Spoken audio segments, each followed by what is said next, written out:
नमस्कार। Audio clear है?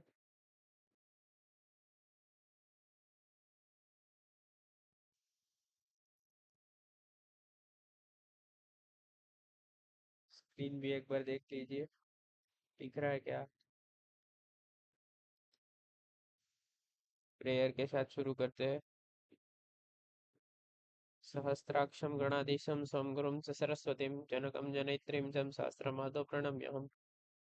ब्रह्मदक्षाश्वी देवेश भरद्वाज पुनर्वसु उताशवेश चरक प्रभृतिभ्यो नमो नमः।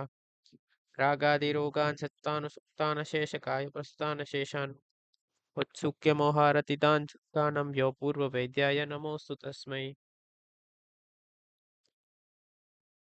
Welcome back. सुबह हम हिक्का का स्वास्थ्य देख रहे थे। आज उनका एक कंटिन्यूएशन करके ट्राई करेंगे कि आज ये लेक्चर है वो ये चैप्टर का एंड गेम हो जाए, इधर यही खत्म हो जाए पूरा। इम्पोर्टेंट है। सुबह में हमने हिक्का के सारे टाइप्स वगैरह देखे थे। श्वास से देखते हैं श्वास की संप्राप्ति क्या है, श्वास के प्रकार क्या है। बाद में चिकित्सा की ओर जाएंगे।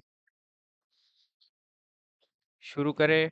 ऑडियो वीडियो एक बार देख लो कैसा है। क्लियर है तो थम्स अप कीजिए, फिर शुरू कर देते हैं।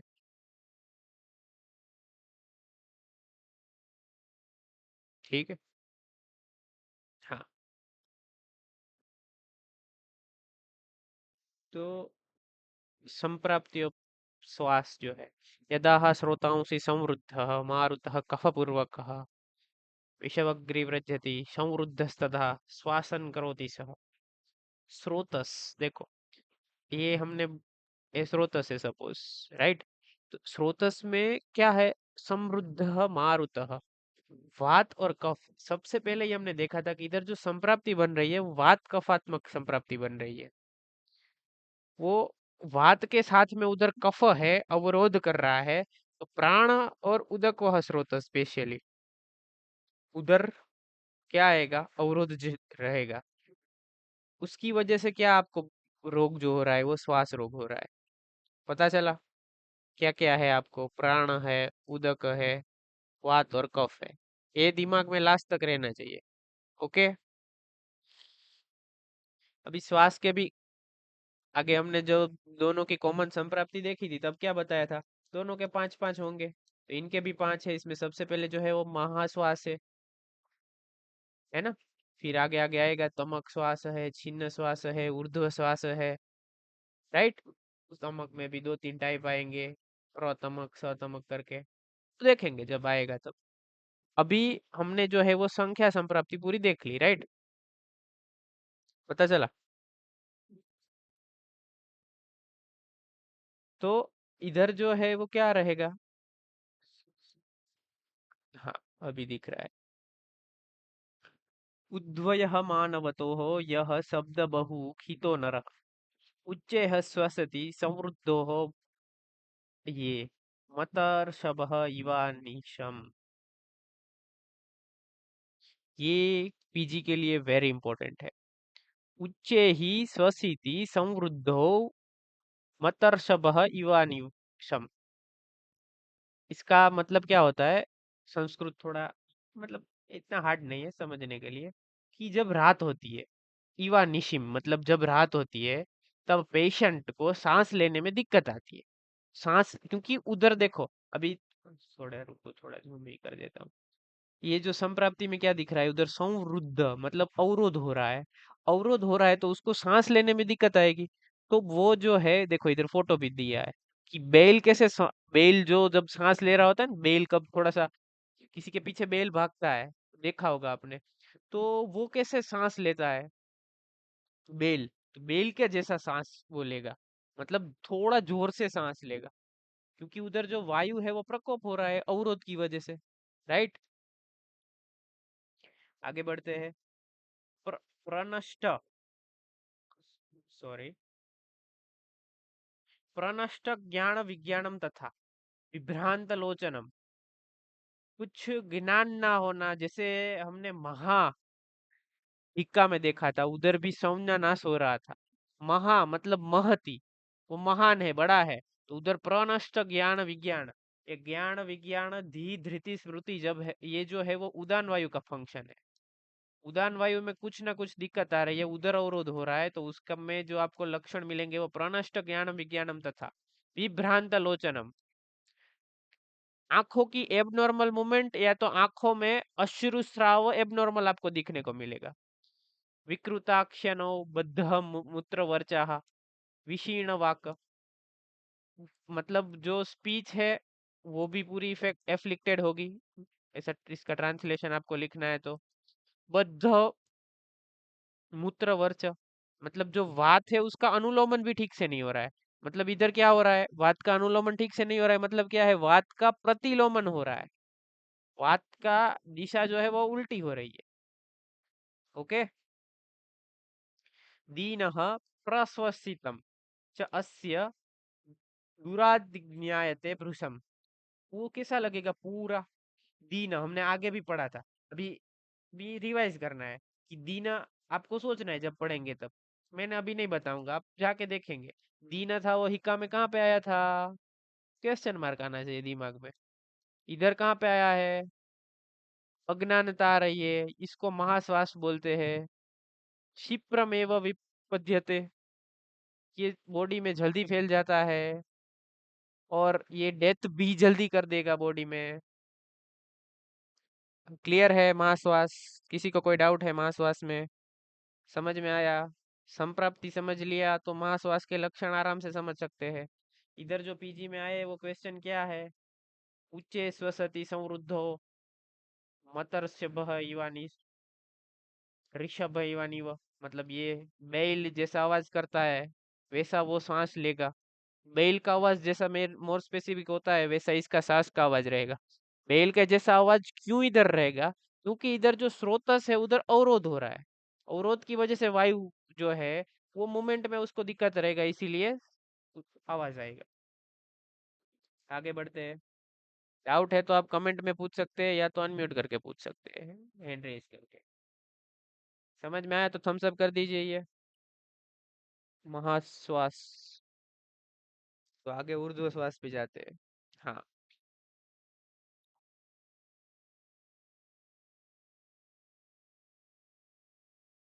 काय चिकित्सा का सोल्व किया क्या सब लोगों ने क्वेश्चन।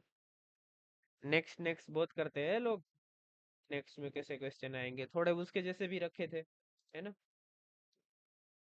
इधर कितने लोगों ने किया सोल्व, इधर जो क्लास में अभी है, हैंड रेज करो,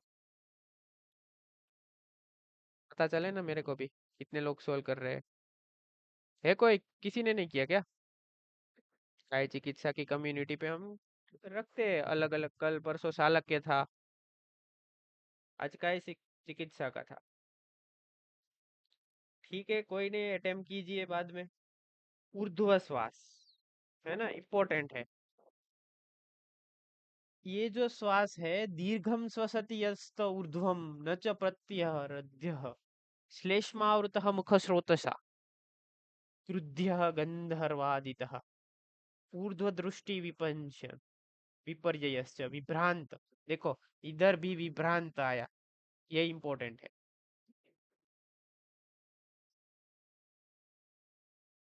प्रमुह्यम, मोह डेवलप होता है इधर, वेदना होती है। शुष्क आस्य, अरति पीड़ित, आश्य जो है वो शुष्क हो जाता है। अभी शुष्क है, उधर गुण कौन सा रहेगा बताओ।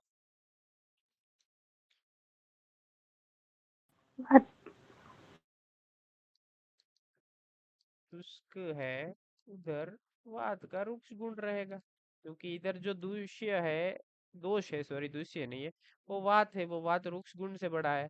तो इधर अगर पीछे अगर हम चिकित्सा देखेंगे तो क्या आएगा, स्निग्ध चिकित्सा आएगी। पता चला। हम्म। ऊर्ध्वश्वासे प्रकुपिते ही अधोश्वासम निरुध्यते है। क्या करेगा उधर, उधर मोह रहेगा, वेदना रहेगी, और अति पीड़ित। अरति आगे कहाँ पे आया था बताओ। मैंने बोला था ये सब मानसिक दोष है, इंद्रियगत लक्षण है। प्रलाप रति तृष्णा। हाँ, वो कहाँ पे आया था? शायद आपको ही बोला था ना। हाँ, कहाँ पे आया था बताइए, कौन सी इक्का में था? शुद्र। हम्म। तो इधर कहाँ पे आ रहा है? ऊर्ध्व में। इधर आ रहा है। ठीक है। वो उच्च श्वास तो लेके जा रहा है, पर जो उश्वास निश्वास है, तो वो जो निश्वास लेने की प्रोसेस है उसमें उसको प्रॉब्लम आता है श्रोतोरोध की वजह से। ऐसी कंडीशन में उसको क्या हो जाता है? तमह हो जाता है। अभी ये तम वर्ड है ना, बहुत इंपॉर्टेंट है। तम के ऊपर पीजी में बहुत सारे क्वेश्चन आते हैं। पदार्थ विज्ञान में तम द्रव्य, कोई आचार्य ने तम को द्रव्य माना है। फिर तमस दर्शन है वो कौन? भ्रम तिमिर दर्शन तमह। तमह प्रवेश है वो मज्जाशय में होता है क्या, मेदशय में होता है क्या? ये सब पीजी में क्वेश्चन तम वर्ड के ऊपर ही खाली आते हैं। तो अगर पीजी की तैयारी कर रहे हैं तो ऐसे भी कर सकते हो आप। एक वो आइडिया है। ठीक है। तो ये जो है इसमें यही सभी दिया है, देखो मैंने जो बोला है क्या है। ऊर्ध्व श्वास में जो unable to bring it down, मतलब जो श्वास की प्रोसेस होती है इनहेलेशन एक्सेलेशन, तो उसमें जो श्वास जो नीचे लेते हैं उसमें उसको प्रॉब्लम आएगा। तो जो मैंने बोला तम का, वो इधर इन्होंने ट्रांसलेशन डार्कनेस कर दिया है कि भाई उसको आंख में अंधेरा आएगा। मतलब उधर इंद्रिय इतनी डेबिलेट हो गई है, ट्रांसलेशन अब करने जाएंगे तो। और ये जो है वो क्या करेगा? भरत हन्यति सुनह। इंसान को ये भी क्या है, डेथ तो आएगी इसमें भी। इधर यही लिखा है, kill the patient in very short time. इसमें मेन याद आपको ये रखना है कि ऊर्ध्व दृष्टि विपर्ययम विभ्रांत लोचन। ये वर्ड इधर इंपॉर्टेंट है। ऊर्ध्व दृष्टि विपर्ययम विभ्रांत लोचनम प्रमुह्य। ठीक है। फिर जो आएगा वो छिन्न श्वास है। यस्तु श्वसति विच्छिन्नम सर्व प्राणेन पीड़ितः। प्राण वह स्रोतस में ये एफ्लिक्ट हो रहा है। प्रायः सभी प्राण वह स्रोतस में एफ्लिक्ट हो रहे हैं। पर ये जो है उधर प्राण वह का अंशांश कल्पना ज्यादा रहेगी। न वा स्वसति दुखार्तो हो मर्म छेद रुगान्वित। अभी पूरा हमको रेट्रोस्पेक्ट में जाना है कि भाई हिक्का पड़ा था, उसमें मर्म में जाने वाली या मर्म को क्या बोलते हैं, नुकसान करने वाली कौन सी हिक्का थी, सोचो। महा। हाँ, और इधर कौन सी है? छिन्न श्वास है ना?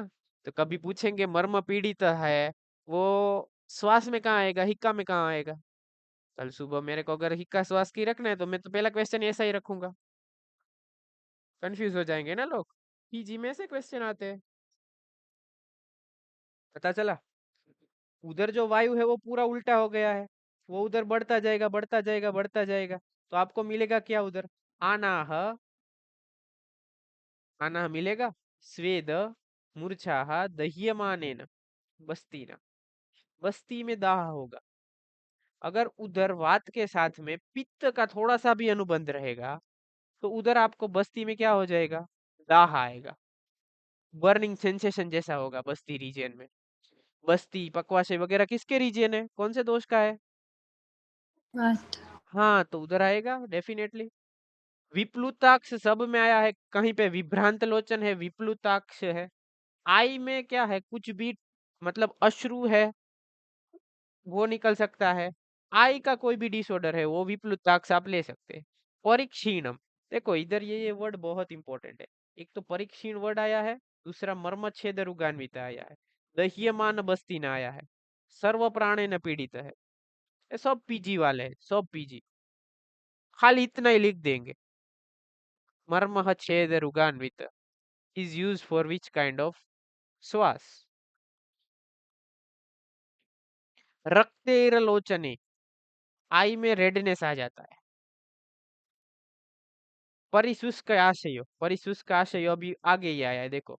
शुष्कयो, आस्य शुष्कयो, है ना? तो ये आप देख रहे हैं कितना वो जो सिमिलैरिटी है इधर।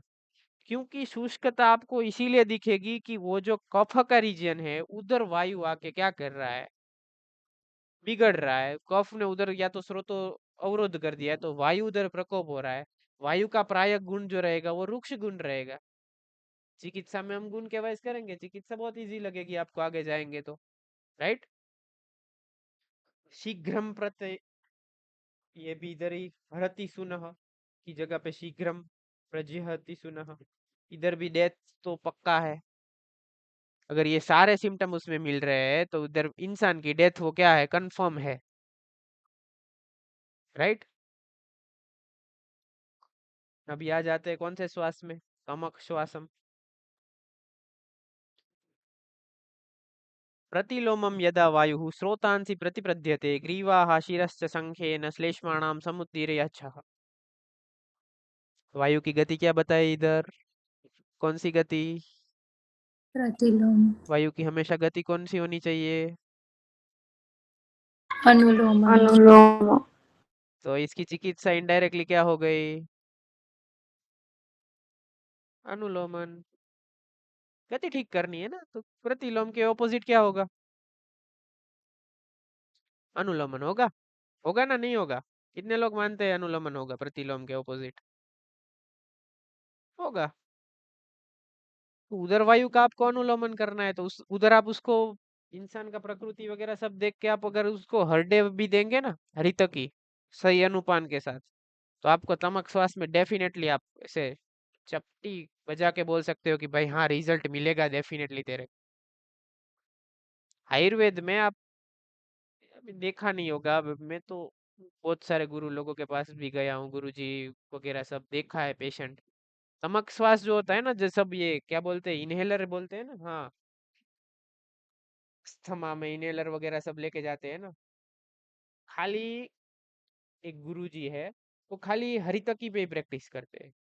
आप कोई भी व्याधि लेके जाओगे वो हरितकी का अनुपान चेंज करके, उनका 99.9% प्रैक्टिस हरितकी पे ही चलता है।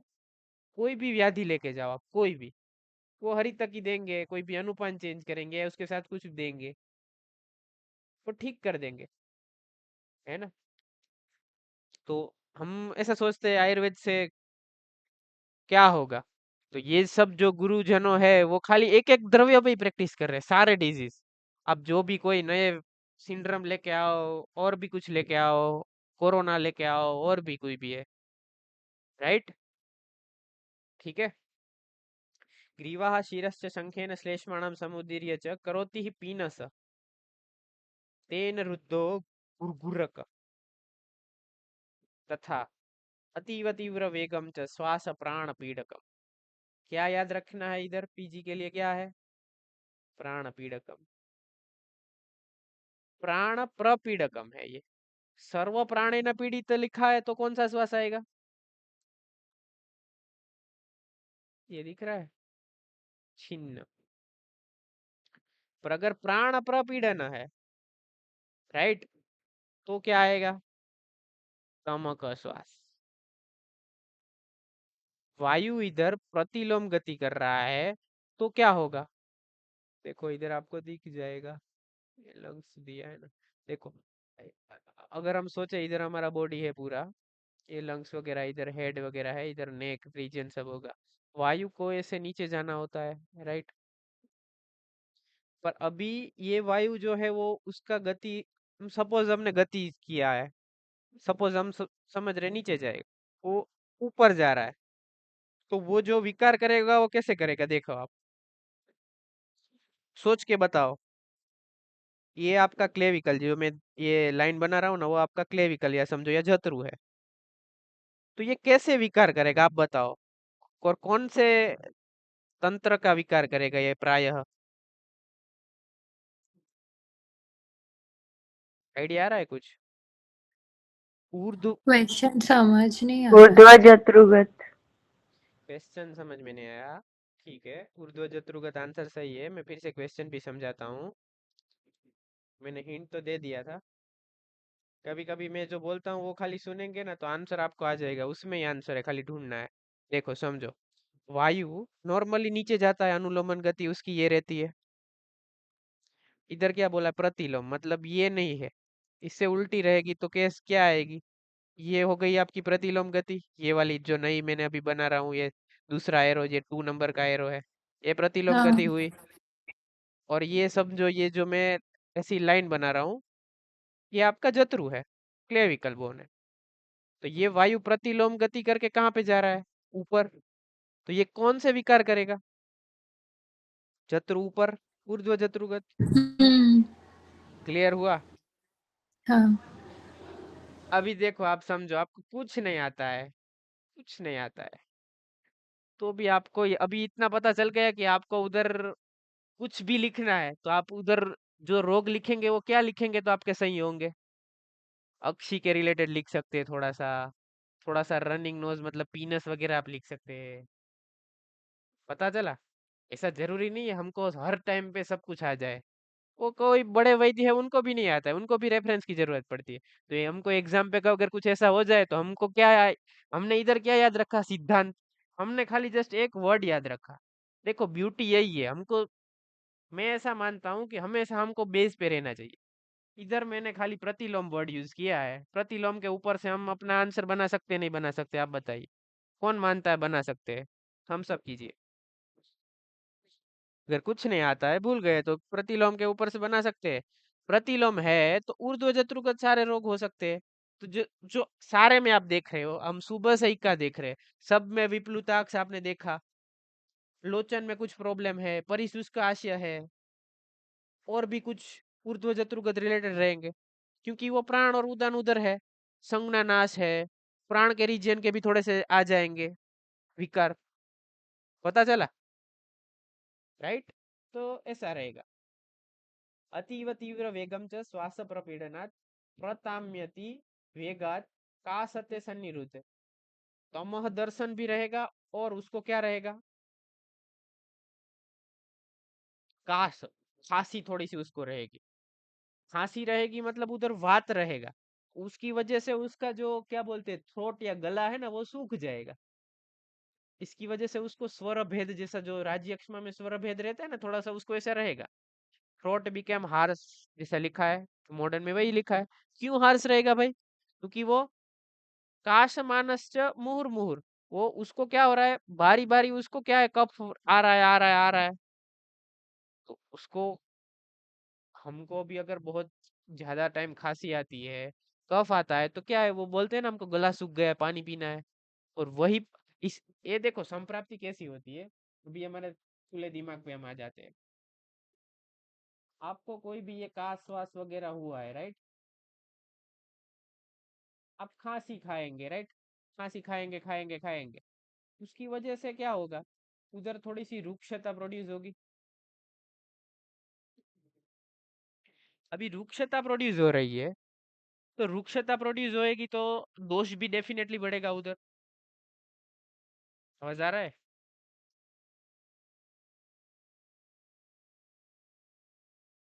हाँ, ठीक है। तो कहाँ पे थे हम? हाँ, रुक्षता उधर आपका प्रोड्यूस रहेगी, तो उधर वात दोष भी बढ़ेगा।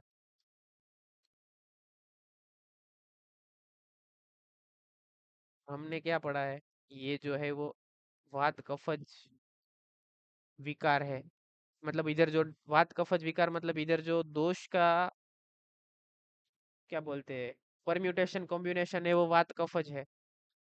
तो इधर आपको प्रायः चिकित्सा भी करनी है, वो कैसी करनी है, वात की करनी है इधर, इधर।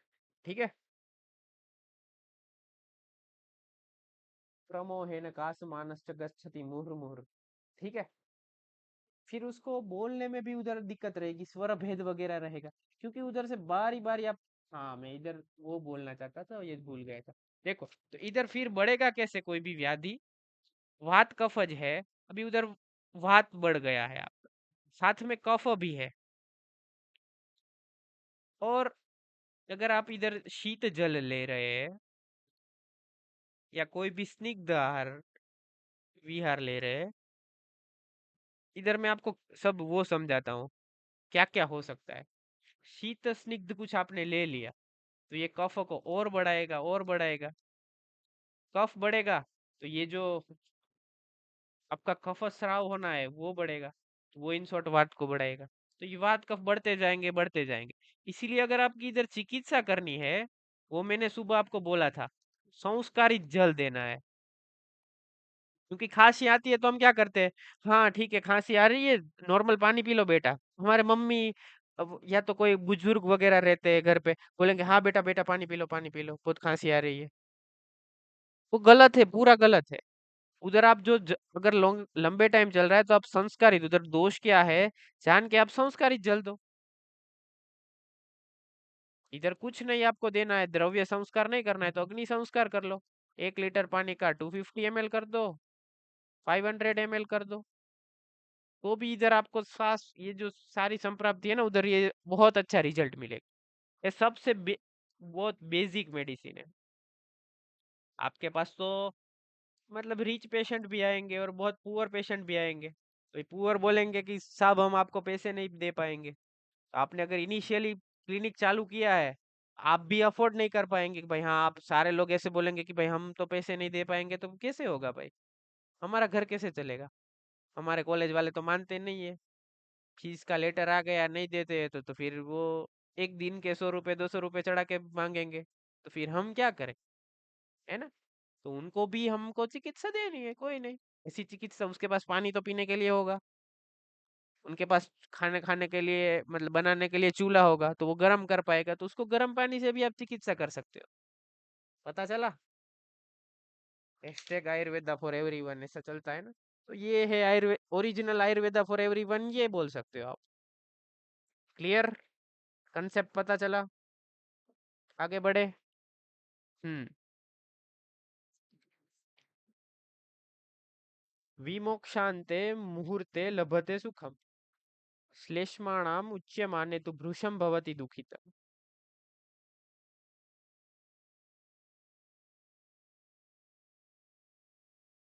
इधर क्या होता है कि भाई पेशेंट जो है उसको क्या हो रहा है, हमने देखा है कि भाई बारी बारी वो क्या निकाल रहा है, कफ निकाल रहा है निकाल रहा है निकाल रहा है निकाल रहा है।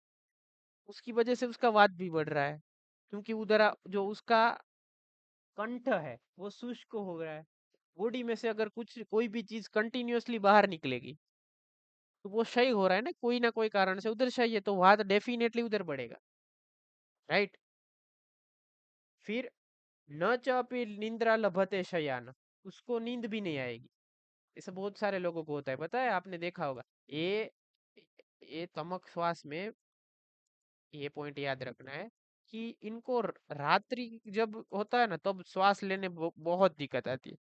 इसीलिए जो डेथ होती है ना, आप रिसर्च पेपर भी देख लेना, वो जो डेथ ज्यादातर है वो रात को होती है, जब उधर वायु का काल है। तभी इन वायु और वात कफ का काल जब होता है ना तभी इनको बहुत ज्यादा दिक्कत रहती है। मानते हैं क्यों दिक्कत रहेगी वात कफ के काल में, बताइए आप।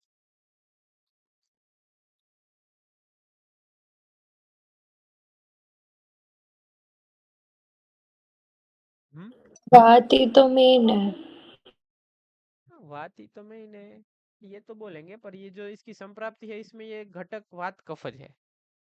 दूसरा क्या है, अगर ये सोएंगे ना, ये ऑर्थोस्टेटिक हाइपोटेंशन वगैरह सब आपने देखा है ना, ऐसी सेम सिचुएशन इधर रहेगी कि वो बैठेगा तो उसको अच्छा लगेगा, वो सो गया तो क्या है, सो जाएगा तो उसकी मेटाबॉलिज्म क्या है, धीरे धीरे धीरे धीरे धीरे वो धीरे हो जाएगी। मॉडर्न में से वो सब रीजन देते हैं कि भाई हाँ ये मेटाबॉलिज्म के रिलेटेड सब होता है, आस्थमा है, ये है, ब्रोंकियोडाइलेटर देंगे इधर, ये वगैरह फलाना ठीकना देंगे। तो वो अच्छे से सो भी नहीं पाएगा। मतलब इसको क्या करना है, बैठ के सोना है, जिसे हम बोलते हैं ना श्वासीन प्रचालिता, नाम सुना है, नहीं सुना है। रात्रौ जागरणम रुक्षम स्निग्धम प्रस्वप्नम दीवा अरुक्षण अरुक्षम अनअभिष्यन्दित वासीन प्रचालिता। मतलब दिन में आप अगर बैठ के सो, तो वासीन प्रचालिता उसको बोलते हैं। मतलब बैठे बैठे, वो नहीं लेटने वाली कुर्सी आती है थोड़ी सी, पूरे नहीं लेटते, थोड़ी सी ऐसी होती है ना, कभी रेलवे स्टेशन पे एयरपोर्ट पे बैठने के लिए वो नहीं आती है, पुश बैक वाली सीट बस इसमें जो आती है, स्लीपर नहीं, जो सीटिंग में पुश बैक वाली आती है, वैसे बैठ के इधर सोएंगे ना और उष्ण चीजें लेंगे तो उधर उसको उपशय मिलेगा, बाकी उसको उपशय मिलेगा नहीं। डेफिनेटली ये याद रखना है। देखो, ये इसके उपशय में आपको यही लिखना है कि वो अगर बैठेगा, आशीनो लभते सौख्यम उष्णम चैवम अभिनंदति, मतलब ये उसको उपशय देगा, बाकी सब उसको अनुपशय देगा। उच्छ्रिताक्षौ ललाटेन स्विद्ध्या भृशमतिमानम विशुष्काशयो मुहुर्श्वासो मुहुर्चैव धम्यते। टीका देखते हैं, कुछ इसमें एक्स्ट्रा दिया है तो। हाँ, उच्छ्रिताक्ष मतलब क्या है? उच्छुन्नाक्ष, शून्य, शून्यक्षिकुट सम, ऐसा सुना है? शून्यक्षिकुट बहुत इंपॉर्टेंट है ये, इसके ऊपर एमसीक्यू आता है कि शून्यक्षिकुट है वो कहाँ कहाँ पे आता है। रस से जीर्ण जो होता है ना, रस से जीर्ण नाम सुना है ना, उसमें भी शून्यक्षिकुट हो जाता है।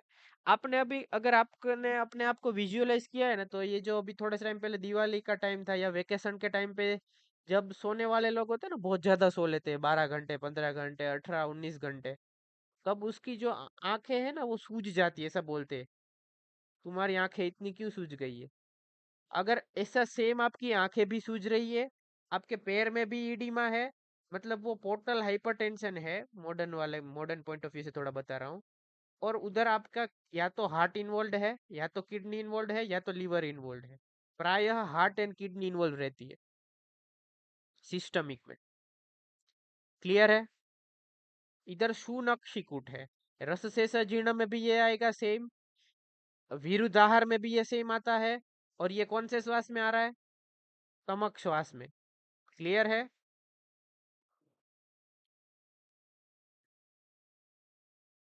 हाँ,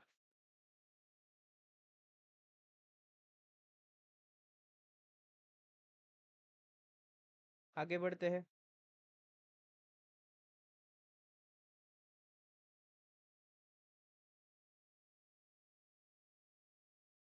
हाँ देखो, ये इम्पोर्टेंट है।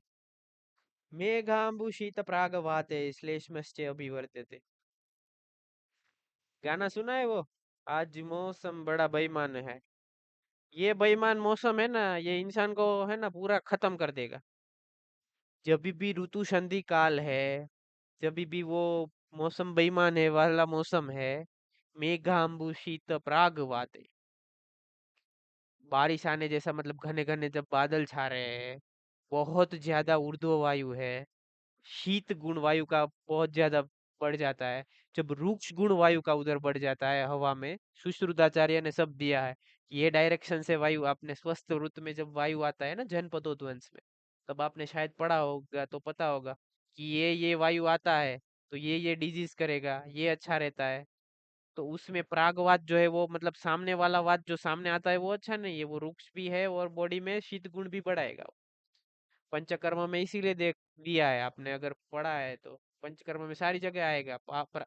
प्रागवात डायरेक्ट वात के सामने कभी भी नहीं जाने का, सारा कोई भी पंचकर्म के बाद में नहीं जाने का, डेफिनेटली वो वायु को बढ़ाएगा। श्लेष्मश्चे अभिवर्धते, वो वात भी बढ़ाएगा, और अगर शीत गुण आदि है तो वो श्लेष्मा को भी बढ़ाएगा। तो इधर ऐसे जो है वो तमक श्वास बनता है। साध्यो वा स्या नवोत्थितम इति तमक श्वास।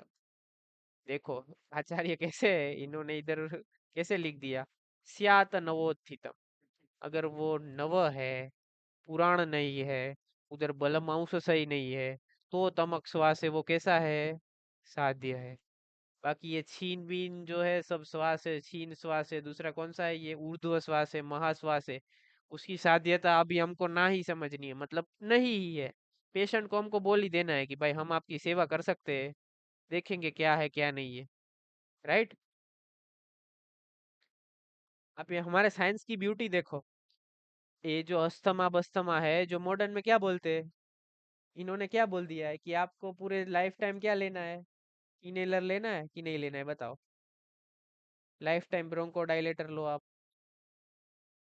कितने लोग मानते हैं कि भाई अदर कंटेम्पररी साइंस जो है वो, अगर हम तमक श्वास के साथ ये लोग अस्थमा वगैरह रिलेट करवाते हैं, इनको इनहेलर और ब्रोंकोडायलेटर लाइफ टाइम लेना है, ये लोग ऐसा बोलते ही है, उनका प्रोटोकॉल ही है, डब्ल्यूएचओ ने दे दिया प्रोटोकॉल। कितने लोग मानते हैं, कितने लोग को पता है ऐसा है ना? हाँ। अभी देखो, मतलब मैं दोनों की कंपैरिजन, कभी भी कंपैरिजन नहीं करना चाहिए, पर करनी है मेरे को कंपैरिजन तो भी, क्योंकि बहुत लोग बोलते हैं आयुर्वेदा है वो बहुत ऐसा साइंस है, उसमें क्या है। आचार्य ने 5,000 साल पहले क्या बोल दिया कि ये वादी जो है वो साध्य है। मतलब इसका मतलब आचार्य ने बोला, वो बोलते हैं ना भाई ने बोला करने का मतलब करने का, तो आचार्य ने बोला साध्य मतलब साध्य ही है। अगर हम साध्य नहीं कर पा रहे हैं तो मतलब हमारी कुछ दिक्कत है, हमारा ज्ञान उतना नहीं है, हमको और नॉलेज बढ़ाना है, और गुरु के पास जाना है, और गुरु को मतलब उनको उनके पास से ज्ञान लेके पूछना है, डाउट पूछना है उनको, ऐसा है ऐसा नहीं है, क्यों ऐसा हो रहा है। तमक श्वास या आपका जो अस्थमा है उसमें इनहेलर पूरे लाइफ टाइम कभी भी देना ही नहीं होता है। लाइफ टाइम कोई भी मेडिसिन चले ना, मतलब आपकी चिकित्सा है वो अशुद्ध हुई है। राइट। ये एक सिद्धांत है। ये बोलने की जरूरत क्या है, ये आपको कब बोलना है, आपको पेशेंट को बोलना है जब काउंसिल करो तो। ये श्लोक दिखा के बोलना है, अगर आपको श्लोक पता है तो आपको दिखाना है। मतलब आप जो एरिया में प्रैक्टिस करेंगे वो ट्रांसलेशन वाली बुक आपको रखनी है आपके पास। फिर क्योंकि आजकल लोग है ना वो रेफरेंस में बहुत, हाँ किसने बताया है? दिखाओ मुझे। व्हाट्सएप यूनिवर्सिटी वाले हैं तो पूछेंगे डायरेक्टली रेफरेंस वाइवा की तरह।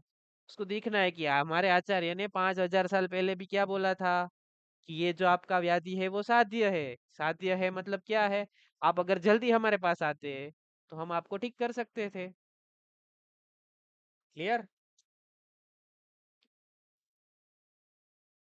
आगे बढ़ेंगे हम। तो टीका है, प्रतमक और संतमक जो है वो उनके भेद है तमक श्वास के। ज्वर मूर्छा परितस्य विद्यात प्रतमकम तु तमः, उदावर्तो अजीर्ण क्लिन्न काय निरोधज, तमसा वर्ध्यते अत्यर्धः शीतेश्च आसु प्रशाम्यति। ठीक है।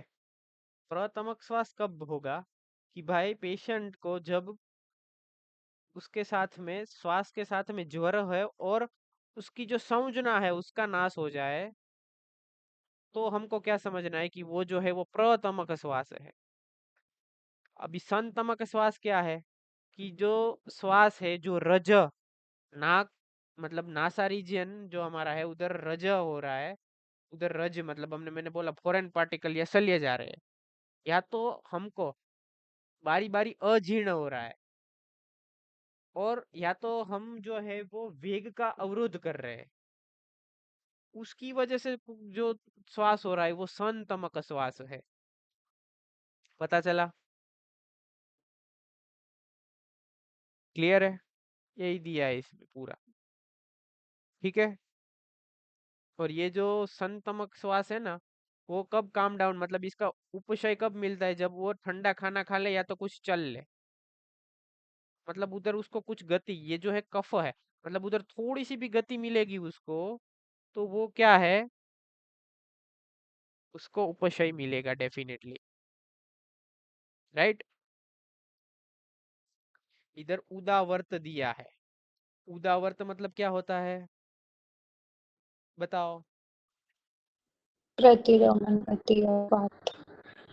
हाँ, प्रतिलोम गति अपवात, और इधर ये सारे जो रोग है उसमें प्रायः संप्राप्ति आपको उदावर टाइप जैसी ही मिलेगी। राइट। वायु जो है वो क्या कर रहा है,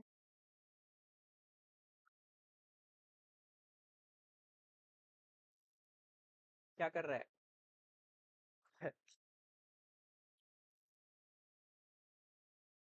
वायु जो है उसका अवरोध हो रहा है ना, तो कफ वगैरह जो दोष है, मतलब पृथ्वी जल महाभूत वाले जो द्रव्य है, उससे वायु का अवरोध हो रहा है ना। डेफिनेटली इधर आपको तमस दर्शन भ्रम वायु अवरोध की जगह, वायु अवरोध की वजह से बढ़ेगा, तो वो दिखेगा आपको डेफिनेटली, उसमें कुछ सोचने की बात ही नहीं है। इसके बाद जो श्वास आएगा वो लक्षण में वैसे भी आपको बोरिंग ही लगेगा कि भाई ऐसा ऐसा आता है। लक्षण कब अच्छे लगते हैं पता है, जब पेशेंट आता है ना लक्षण लेके तब अच्छा लगता है। शुद्र श्वास, तो वृक्षः आयास उद्भवः कोष्ठे शूद्रवातम उदीरण्यन। वृक्ष, कोई भी वृक्ष आहार विहार आप ले रहे हैं तो वायु जो बिगड़ेगा वो कहाँ पे रहेगा? कोष्ठ में रहेगा। देखो, अभी डायरेक्ट कोरिलेट करना है हमको हिक्का से। हिक्का में भी शूद्र शूद्र आता है ना। आपको शूद्र श्वास पूछा 5 मार्क्स में ऐसे क्यों में, आप पूरे ब्लैंक हो गए हो मेरी तरह, ये ब्लैंक पेज की तरह आपका माइंड भी क्या हो गया है, ब्लैंक हो गया है। आपको क्या पूछा? शूद्र श्वास पूछा।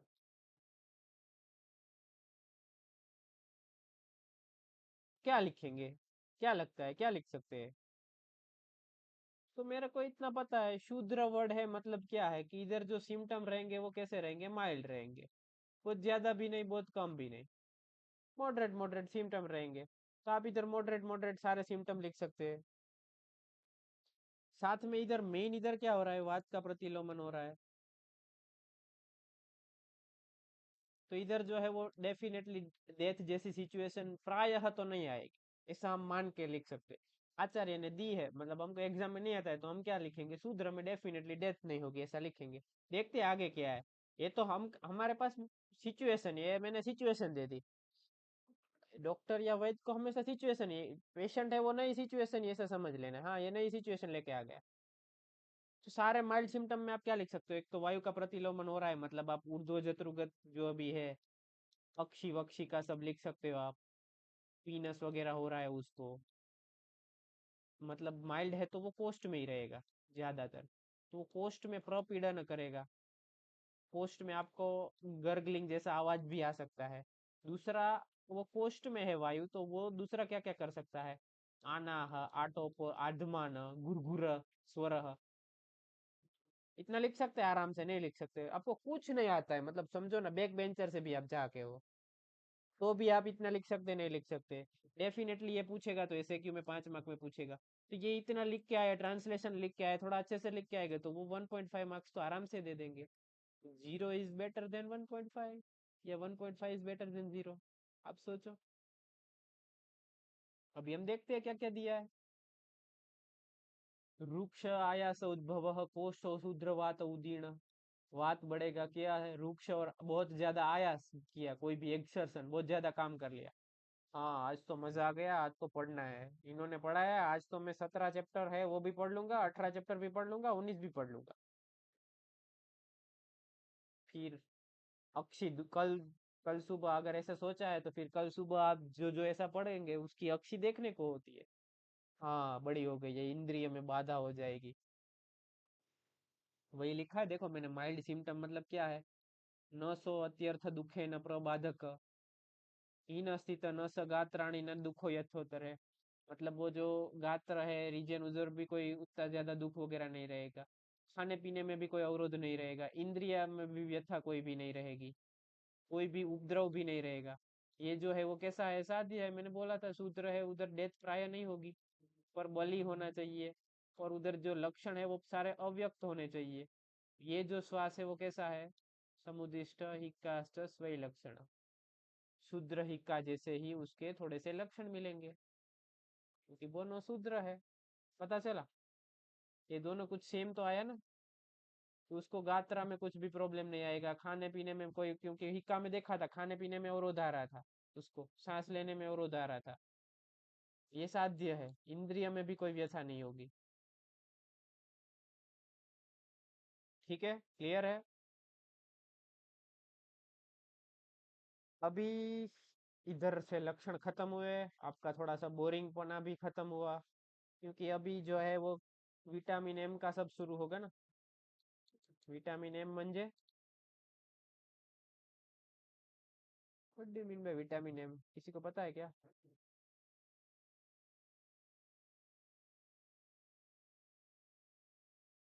सुना है लेकिन याद नहीं है।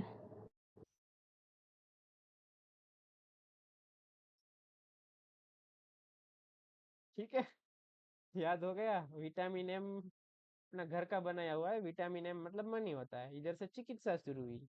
चिकित्सा हमको क्या देती है, वित्त, पैसा। पैसा वाली चीजें सबको याद रहती है ज्यादा, लक्षण लोगों को कम याद रहते हैं, चिकित्सा याद रहती है ना। थोड़ी देर पहले तो मैंने विटामिन एम बोला तो जितने भी लोग होंगे ऐसे सोच में पड़ गए, हाँ विटामिन एम कहीं सुना तो है। फिर पता चला हप करके ये क्या है, ये तो विटामिन एम निकला, है ना।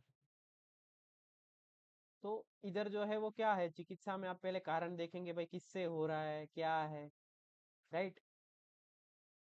ये फोटो देख के आपको पता चल रहा है, अभ्यंग वगैरह स्वेदन वगैरह करेंगे, राइट। कारण स्थानम मूलकादेव चिकित्सितम द्वयोरपि हि यथा दृष्टम अभिसन्निबोधम हिक्का श्वासार्दितः स्निग्ध, इधर से मीन चालू होता है। ये दोनों का सब निदान वगैरह सेम है, तो इसकी चिकित्सा भी सेम रहेगी, ऐसा वो बोल के फिर इधर से शुरू किया है। ये चिकित्सा सूत्र है उसका। हिक्का श्वासार्दितः स्निग्धेरादो हो स्नेहे रूपाचरेत। अभी ये श्लोक देखो, इसके जैसा कोई और श्लोक याद आ रहा है क्या?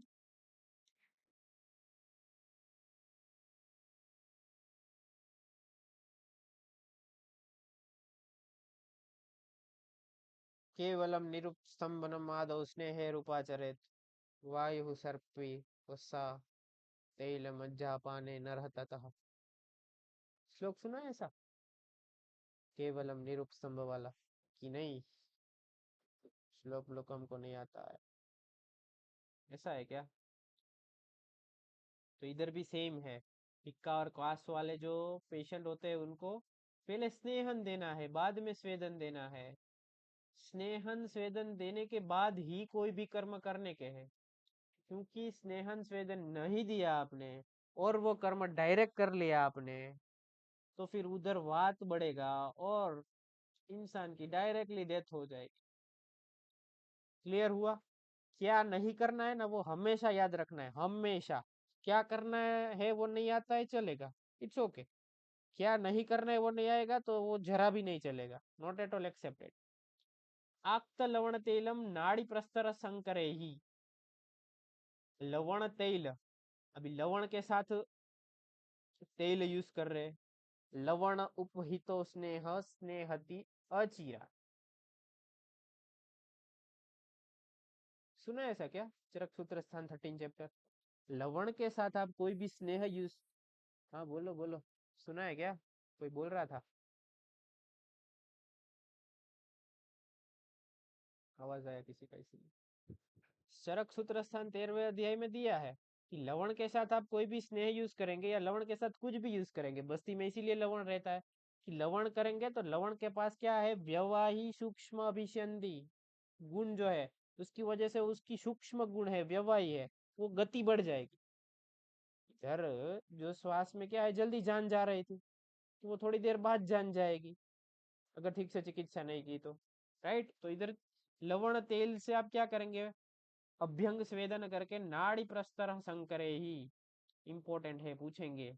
मोर स्पेसिफिक कौन से 3 स्वेद है, नाड़ी प्रस्तर संकर तेष्ट ग्रथितम श्लेष्मा श्रोतम अभिविलीयते। ये सब करने से श्लेष्मा है जो स्रोतस में है, वो अपने आप से उसका क्या हो जाएगा, विलयन हो जाएगा। ख आनी, खानी, खाना खाया क्या, वो वाला ख है। तो ये ख मतलब क्या होता है, what do you mean bye ख? ख म्हणजे काय आहे? आकाश आगे। ख म्हणजे स्रोतस आहे, हाँ। ख मतलब स्रोतस होते हैं, आकाश। तो स्रोतस को भी ये जो फलश्रुति दे रहे हैं कि आपने अगर स्नेहन के साथ में स्वेदन किया हिक्का में या श्वास में, तो इधर आपको क्या होगा कि जो श्लेष्मा है उसका विलयन हो जाएगा, स्रोतस में मृदुता हो जाएगी और वात का अनुलमन हो रहा है। ये तो 3 फायदे हो रहे हैं। एक तो वात कफज है और स्रोतस में अवरोध भी था, अवरोध भी ठीक हो रहा है, वायु भी ठीक हो रहा है, और क्या ठीक हो रहा है, कफ का भी विलयन हो रहा है, तो ये तो अच्छा हुआ। पता चला क्या? फोटो दिखाता हूँ अगर है तो, है ना, देखो ये नाड़ी वगैरह स्वेद करा रहे हैं, अभ्यंग वगैरह है, ठीक है। ये सभी इन्होंने लिखा है और तो कुछ लिखा नहीं है।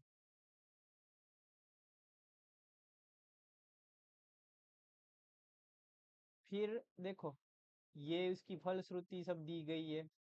कि भाई क्या होगा, कफ जो है वो स्रोतस में से मेल्ट हो जाएगा, स्रोतस सॉफ्ट हो जाएंगे, ये सब दिया है। ये इंपॉर्टेंट है, ये जस्ट वाला देखो, ये कभी कभी आपको वो पूछ लेते, यथा द्रिजे ही शुष्के सुतप्तम विषयन्दे हिमम श्लेष्मः तप्तः स्थिरो देहे स्वेद पिष्यन्दते तथा। इतना ही आपको देंगे, बोलेंगे ये किसका रेफरेंस है।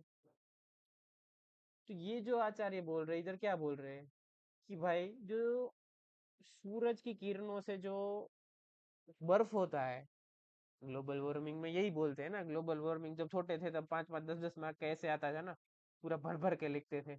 उसमें भी अगर भूल से इंग्लिश मीडियम वाले हो जाए और इंग्लिश में लिखने को बोले, खत्म।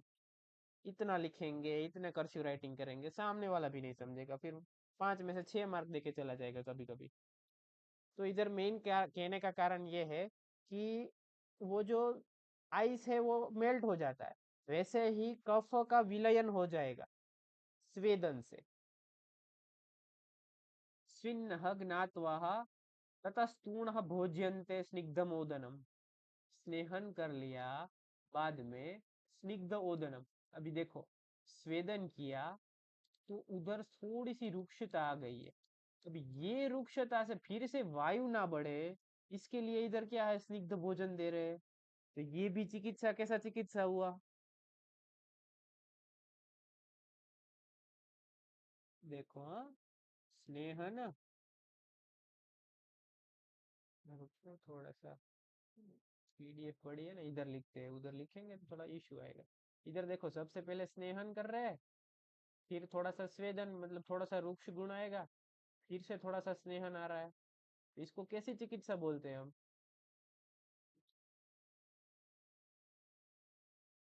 कुछ याद आ रहा है? व्यत्यास चिकित्सा बोलते हैं। क्या बोलेंगे? ठीक है। मत्स्यानाम शुकानाम च रसैर दध्युतरेण वा। ये सब मछली का मांस रस ले सकते हो, शुक, एण, ये सब जंगल प्रदेश के मांस रस ले सकते हैं। ततः श्लेष्माणाम समृद्धये वमनम पायेत तुतम। क्या किया देखो, अभी आप, ये पूरा इसका प्रोटोकॉल में मस्त समझाता हूँ आपको। सबसे पहले इन्होंने क्या किया, स्नेहन किया। स्नेहन के बाद में ये क्या कर रहे हैं, स्वेदन कर रहे हैं। स्वेदन के बाद में ये क्या कर रहे हैं, स्निग्ध भोजन दे रहे हैं।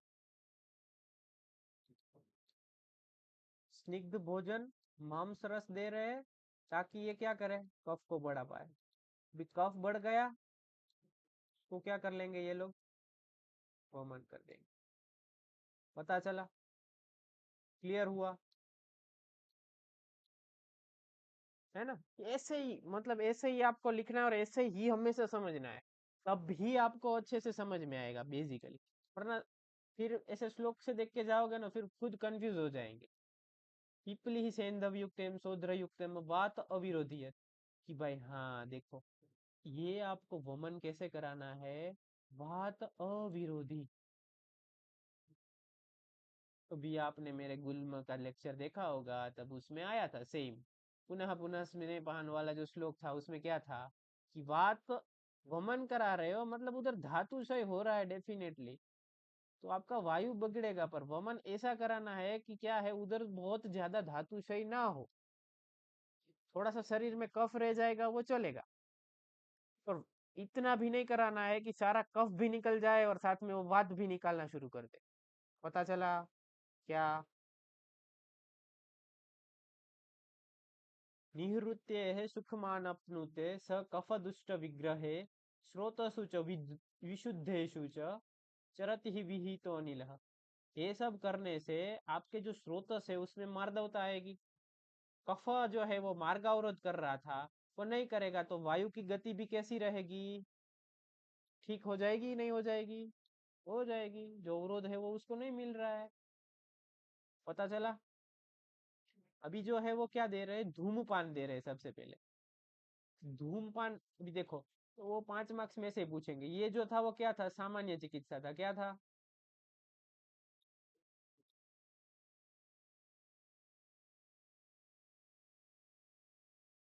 ठीक है। अभी देखो, धूमपान पढ़ते पढ़ते करेंगे अभी नोट्स इसका ही, ऐसे ही, ताकि आपको याद रह जाए। धूमपान में क्या है, लीनोस, लीन दोष है उधर, दोष शेष है, मैंने बोला थोड़ा सा दोष शेष बढ़ जाए। अभी देखो, दोष शेष कैसे बढ़ेंगे, अभी आप समझाओ मेरे को, मैंने मस्त समझाया आपको, आगे आप लोग समझाओ, क्या समझे आप, लीन दोष क्या मानेंगे, क्या ऐसे इधर क्या लीन दोष जैसा है, क्यों रहेगा, कैसे रहेगा, किधर से लीन दोष आया।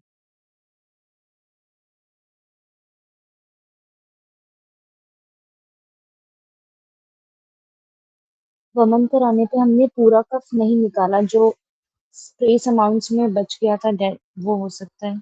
डेफिनेटली सही है, गुड, वेरी गुड। क्योंकि उधर देखो बहुत ज्यादा कफ निकाल दिया हमने, सारा कफ। प्राकृतस्तु बलम श्लेष्मा विकृतस्तु मूल्य उच्यते स च इव ओज देह पाप मोजित। ये श्लोक में क्या है कि थोड़ा सा कफ बॉडी में रहेगा तो बल रहेगा, तो धातु क्षय नहीं होएगा, तो वो डिसीज साध्य रहेगा। ये पूरा हमने उल्टा सोचा, तो साध्यता की तरफ गए। तो वो जो दोष बढ़ गया वो हम क्या है, थोड़ी सी जो प्रोसीजर है, जो पूरी शोधन भी नहीं है और पूरी समन भी नहीं है। ये धूमपान हम दोनों तरीके से कर सकते हैं, शमन धूमपान भी कर सकते हैं, शोधन धूमपान भी कर सकते हैं। ये इतना धातु क्षय नहीं करेगा धूमपान। तो हाँ ठीक है, लीन दोष थोड़ा सा जो बचा है वो हम इससे निकाल सकते हैं। क्लियर हुआ, पता चला क्या। सही बोला आपने, गुड, करेक्ट। लीन दोष शेषम श्यादम निरहरेत, इसको धूमो, धूमस्तेत निरहरेत, धूमपान से आप क्या कर सकते हैं, निकाल सकते हैं। हरिद्रा पत्र मेरंडम मूलम लाक्षाम मनशीलाम सदैव दालिम मामुष पिष्टवा वर्ती प्रकल्पये। ये सब द्रव्यों से वर्ती बनानी है, धूम वर्ती वगैरह रहती है, ये वर्ती जो है वो बनानी है उससे। ताम घृताक्त्वा पिबेत धूमम यवे व घृते संयुक्तम मधुचिष्टम सर। ये सब जो द्रव्य है, ये सब द्रव्य हमको याद नहीं रखने हैं। इसमें जो एक द्रव्य है ना बहुत ज्यादा यूज होता है ना, ये याद रहे, ये रखो, हरिद्रा है, मनशीला है, जटामांसी है, इतने याद रखो, ठीक है। धूमपान करना है, धूमपान कब करना है और क्यों करना है, तो लीन दोष जो शेष होते हैं उसको निकालने के लिए। क्लियर है, इतना ही याद रखना है, बाकी कुछ याद नहीं रखना इधर ये टॉपिक पे।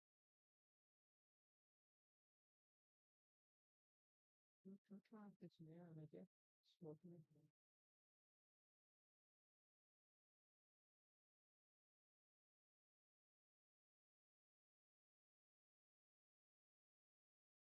ये देखो यही लिखा है, ये यूज कर सकते हो, ये यूज कर सकते हो, या तो ये यूज कर सकते हो। तो हमने वो जो है वो हरिद्रा वाला लिया है, हरिद्रा एरंड पत्र लाक्षा मनशीला वाला, राइट। क्लियर। ये इंपॉर्टेंट अभी आ गया, देखो, अनुबंध रोग की चिकित्सा। ये हमेशा ऐसे क्यों में पूछते हैं, याद रखना, ये तो वाइवा में पूछते हैं। देखो हम कुछ भी ऑप्शन में नहीं निकाल पाएंगे, हम वो जो उसके जैसे नहीं है, विक्रम मूवी जैसे, कि आप उधर चले जाओ, अतिसार वाले चैप्टर में मैं एब्सेंट था या एब्सेंट थी, आप बाजू वाले जो है उधर चले जाओ, है ना। तो अनुबंध रोग जो होते हैं उसकी क्या चिकित्सा है, अनुबंध रोग किसको बोलेंगे, पहले तो वो बताइए।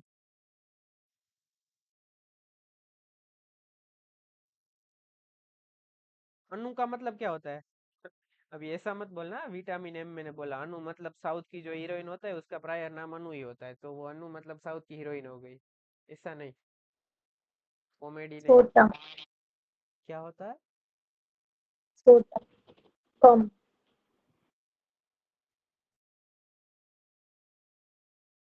आपका आवाज ठीक से नहीं आया। अनु मीन्स छोटा, छोटा, जो कम हो। हाँ। अच्छा, हाँ वो अलग मतलब हो गया आपका। हाँ इधर ले सकते हैं, डेफिनेटली ले सकते हैं। देखो पॉइंट ऑफ व्यू ही अलग है ना।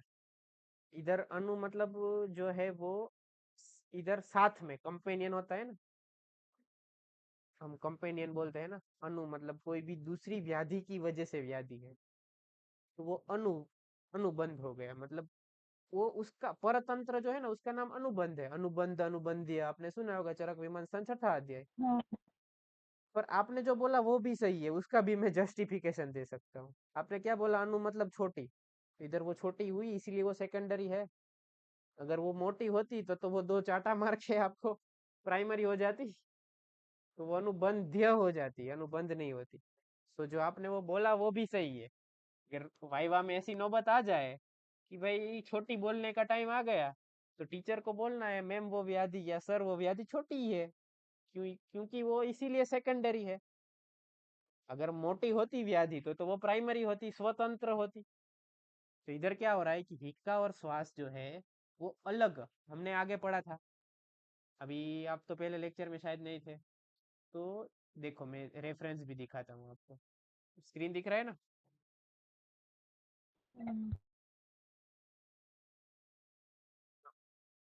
क्षमता है ना हमेशा ऐसे पढ़ने का, ताकि कभी भी ऐसा ना लगे हमको कुछ नहीं आता है। देखो क्या लिखा है, 15वां जो पॉइंट है ना, मैं अभी ट्रांसलेशन आपको दिखाता हूँ। ये जो मैंने पीडीएफ मेरा थोड़ा वो हो गया है, इसीलिए वरना मैंने ये सब हाईलाइट ही किया हुआ था। और इधर ये रहा अतिसार, ये जो ये श्लोक में ये है, ये सारी व्याधि से कर्षित कोई भी व्यक्ति आएगा ना, मतलब इसका मतलब ये सारी व्याधि है वो किसका निदान है बताओ? धिक्कार काश का। मतलब ये जो व्याधि हुई वो पहले ये व्याधि होगी, उसके बाद में क्या होगा, टीका और स्वास्थ्य रहेंगे। तो इसीलिए तो क्या आया डेफिनेटली इधर, कि निदान हुए तो नीचे क्या आएगा कि भाई जो ये व्याधि है उसकी आप से चिकित्सा कर लेंगे, तो फिर हिक्का और श्वास होंगे ही नहीं। नहीं समझे? नहीं समझे बोलो, नहीं कड़ाल नहीं समझ में आया, तो बोलो हाँ। ये अगर अनुबंध है, मतलब किसी भी रोग के साथ है, तो इधर आप क्या सोच सकते हो? कभी भी कोई भी सिचुएशन समझ में ना आए ना, तो अपने आप को वो सिचुएशन में इमेजिन करके सोचो कि भाई हम क्या करेंगे। अनुबंध में है सपोज, मतलब कोई और व्याधि है, सपोज हम फर्स्ट और सेकंड ऐसे लेते हैं, तो सेकंड में हमारा हिक्का और श्वास है। ये व्याधि के क्षय की वजह से हुआ है। सबसे पहले हमको इधर जो सोचना है वो क्या है, ये क्षय को दूर करना है। ये व्याधि से ग्रसित होके ये जो क्षय हुआ है लॉन्ग टाइम से धातु में, तो क्षय है मतलब उधर थोड़ा सा रूक्ष गुण रहेगा, वात है तो तभी धातु क्षय होगा, क्योंकि जो सारे धातु है वो स्निग्ध है। तो इधर आप क्या देंगे, स्निग्ध, फिर बल्य ब्रूमणीय द्रव्य दे सकते हैं, मधुर और उष्ण। उष्ण से डिपेंड करेगा कि पित्त का अनुबंध है कि नहीं है। अभी जाके ये क्लियर हुआ आपको कि नहीं हुआ है? ये क्षय वाला मैंने समझाया, ये जो पूरा चार्ट बना के, थोड़ा सा चार्ट ही बोलेंगे, क्या बोलेंगे, है ना?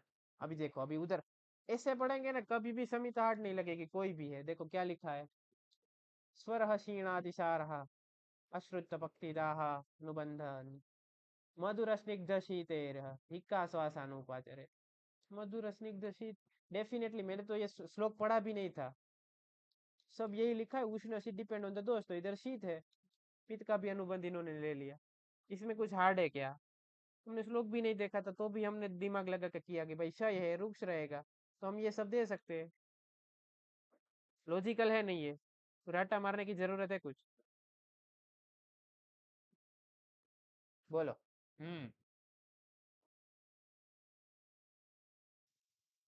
अभी आगे बोला था स्वेदन करने का, राइट? अनुबंध्य में तो हो गया। आगे जो बोला था कि स्वेदन करना, अभी स्वेदन जो है मतलब इधर किन किन लोगों को स्वेदन नहीं करना है वो आचार्य आगे बताते हैं। नः स्वेद्याः पित्तदाहर्ताः रक्त स्वेदान्वर्तः क्षीण धातु बलाः रूक्षाः गर्भिणीश्चापि पित्तल। देखेंगे इधर इन्होंने थोड़ा सीक्वेंस में दिया, इसलिए थोड़ा मजा आएगा। कि जिन में पित्त प्रबलता है, जिनको बारी बारी दाह होता है, जिनका क्या बोलते हैं रक्तस्राव ज्यादा हो गया, जिनको पसीना ज्यादा आता है, जिनके धातु क्षय है, तो खुद रुक्ष है, गर्भिणी है और पित्त प्रकृति वाला है, ये सब में किसी को कोई डाउट है कि भाई इधर ऐसा ही क्यों आया है? डेफिनेटली समझते हैं, ये सब जो है वो स्वेद के अयोग्य ही है। चरक सूत्र स्थान 14 में आपको रेफरेंस मिल जाएगा, यही आता है सब। क्लियर है? अभी उसको स्वेदन नहीं कराना है, तो उसका भी वैद्य जो है उनको जो कुछ नहीं कराते, हाँ भाई नहीं कराते, तो उसका रास्ता ढूंढना है कि भाई हाँ क्यों नहीं कराते, तो क्या कराएंगे।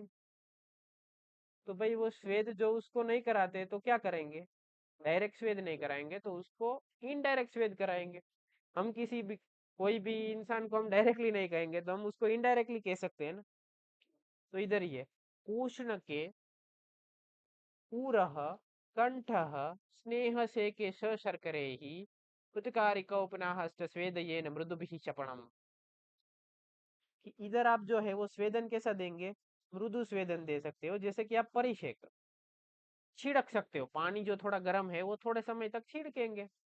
फिर अगर वो नहीं करना है तो आप उपना यूज कीजिए, उत्कारिका, मतलब उत्कारिका खिचड़ी जैसा कुछ होता है द्रव्य, वो आप जो उरह है और कंठ रीजन के आजू बाजू में रखेंगे तो उधर जो है मृदु स्वेदन जो हो जाएगा।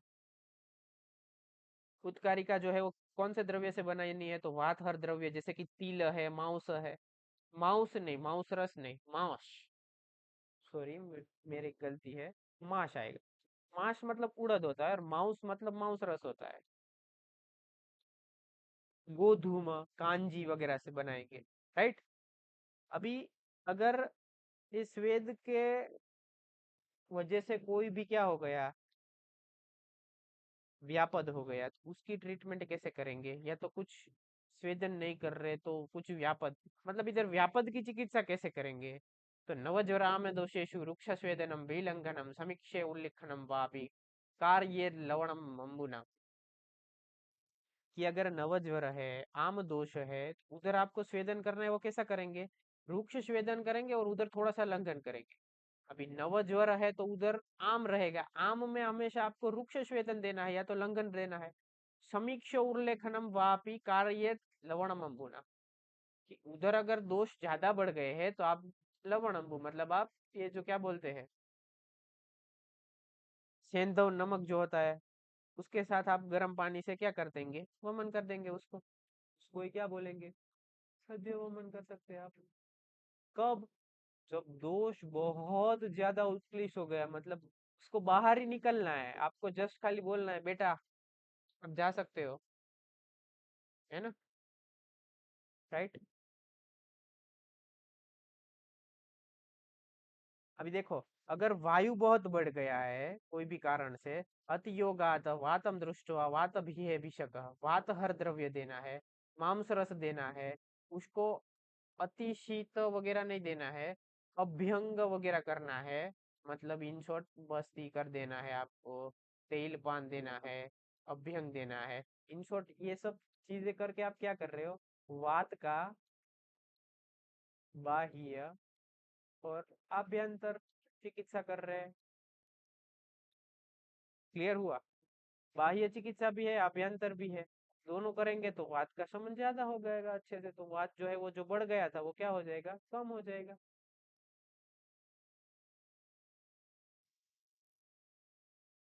उदावर्ते तथा आधमाने मातुलुंगाम्लवेतसे ही हिंगु पीलु बिडालस्य युक्तम स्यादनुलोमनम। अभी देखो आ गया, उदावर्त मतलब क्या होता है, जरा बताएंगे?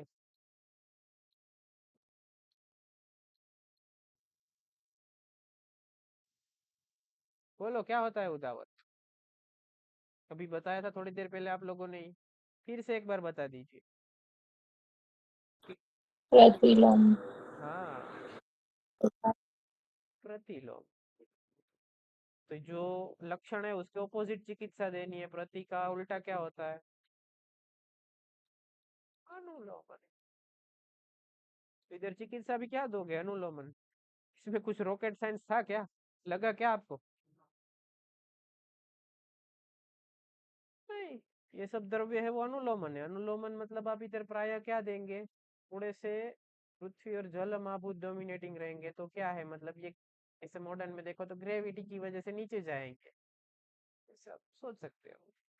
पर ये प्राय कैसे होने चाहिए? ये अम्ल रस वाले होने चाहिए, थोड़े से मधुर है तो अम्ल युक्त देंगे, क्योंकि अम्ल रस जो होता है, क्योंकि अगर बहुत ज्यादा मधुर मधुर दे दिया आप, मधुर मधुर तो क्या करेगा, उधर आपको दीपन पाचन की जरूरत पड़ेगी। तो अम्ल है उसके अंदर थोड़ी सी अग्निगुण भी है, अम्ल क्यों देंगे ये आपको पता होना चाहिए। अग्निगुण भी है उसके अंदर, वो मूढ़वात का अनुलोमन भी करता है, उसके फंक्शन में दिया है। अग्निगुण है तो वो थोड़ा सा उधर दीपन पाचन, उसके अंदर माइन्यूट माइन्यूट अग्नि महाभूत होगा, वो थोड़ा सा दीपन पाचन भी कर देगा। मतलब वो जो स्रोतोवरोध हो रहा था, हमको जो दिक्कत थी कि भाई पृथ्वी जल ज्यादा दे दिया, तो उसी वजह से स्रोतोवरोध भी हो सकता है, वो कम होगा या तो नहीं होगा। क्लियर हुआ ये कंसेप्ट? ऐसा कंसेप्ट बाहर जो है ना, वो आपको नहीं मिलेगा, राइट? ये आपको समझना है, धीरे धीरे आपको ही पता चलेगा कि भाई हाँ ऐसे ऐसे होता है। अभी देखो, इनका पूरा क्लासिफिकेशन कर दिया है मैंने, सबसे पहले इधर है ना, के लिए यही बनाया था। इक्का की चिकित्सा करनी है ना, 4 क्लासिफिकेशन इन्होंने कर दिया, वेरी इजी, बहुत इजी है। एक तो रोगी अगर बलवान है, एक दुर्बल है, एक वाताधिक्य है और एक कफ आधिक्य है। क्लियर है? क्या है? एक कैसा है? बलवान, खली जैसा, एक दुर्बल पूरा। दुर्बल है तो क्या बोलते, छोटी बच्ची हो क्या? वात आधिक्य, उसमें अंदर वात बहुत बढ़ गया है। कफ आधिक्य, कफ बहुत ज्यादा बढ़ा हुआ। तो अभी देखो, इसके अंदर वो लोग क्या बोलते हैं, अगर बलवान है, सॉरी, बलवान है और कफ आधिक्य है, तो उधर क्या करेंगे? स्नेहन स्वेदन के साथ में पंचकर्म करेंगे। पता चला? बलवान भी है, क्योंकि पंचकर्म के लिए सबसे पहले क्या है, दुर्बल है उसको पंचकर्म में अनहरह है। एक पंचकर्म है ना वर्ड, इसमें अर्ह और अनहरह बहुत इंपॉर्टेंट है। इंडिकेटेड और कॉन्ट्रा इंडिकेटेड, ये इंडिकेटेड, ये कॉन्ट्रा इंडिकेटेड। दुर्बल को तो कभी पंचकर्म करना ही नहीं है, और वात बढ़ गया उसको नहीं करना है, तो ये दोनों अगर है तो आप क्या करेंगे? शमन करेंगे वात हर द्रव्य से। क्लियर हुआ दोनों? अच्छे से समझाया? पता चला दिमाग में गया क्या कुछ, कि ऊपर से उदावरत हो गया क्या?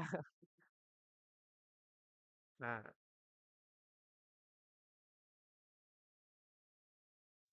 ये सब दिया है देखो, स्ट्रॉन्ग है वीक है, कफादिक है रुक्षो, सब सेम ही है।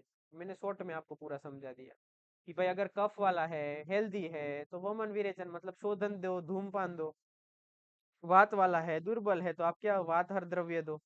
सब सेम, हमने चार्ट में पूरा इतना में सब समझा लिया। एग्जाम में भी ये चार्ट की फॉर्म में ही लिखना, ज्यादा मार्क्स आएंगे। अभी कॉन्ट्राइंडिकेशन ऑफ एलिमिनेशन मतलब शोधन किसको नहीं करवाना है भाई? एलिमिनेशन मतलब शोधन होता है, ये थोड़ा, ये सब बोलते हैं ना कुकी वर्ड, ये है ना, ये इंग्लिश कुकी सब लोग है, कुक वाले लोग। इंग्लिश अच्छा लगता है, हाँ इंग्लिश लिख दिया मतलब सब आता है ऐसा। तो किन किन को नहीं कराना है, देखो इधर से देखते हो, जल्दी जल्दी हो जाएगा। कि भाई जिन में कफ का उत्क्लेश ही नहीं हुआ है, सपोज कफ का,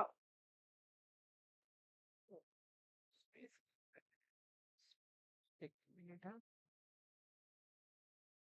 क्लास के बाद दिमाग भी देखो ऐसे पूरा भर जाता है, स्पेस ढूंढनी पड़ती है कुछ। कफ का उत्क्लेश अगर नहीं है और वमन कराएंगे आप, तो वो जो है वो धातु क्षय करेगा और वात बढ़ाएगा। तो मतलब उधर जो है वो वृक्ष गुण बढ़ेगा बढ़ेगा बढ़ेगा। फिर वो कोष्ठ से लेके मर्म तक पहुंचेगा और मर्म प्रपीड़न करेगा। और मारयन्ते इति मर्म, सद्य मारयन्ते इति मर्म, तो इधर जो है डेथ हो जाएगी इंसान की, सद्य मरण।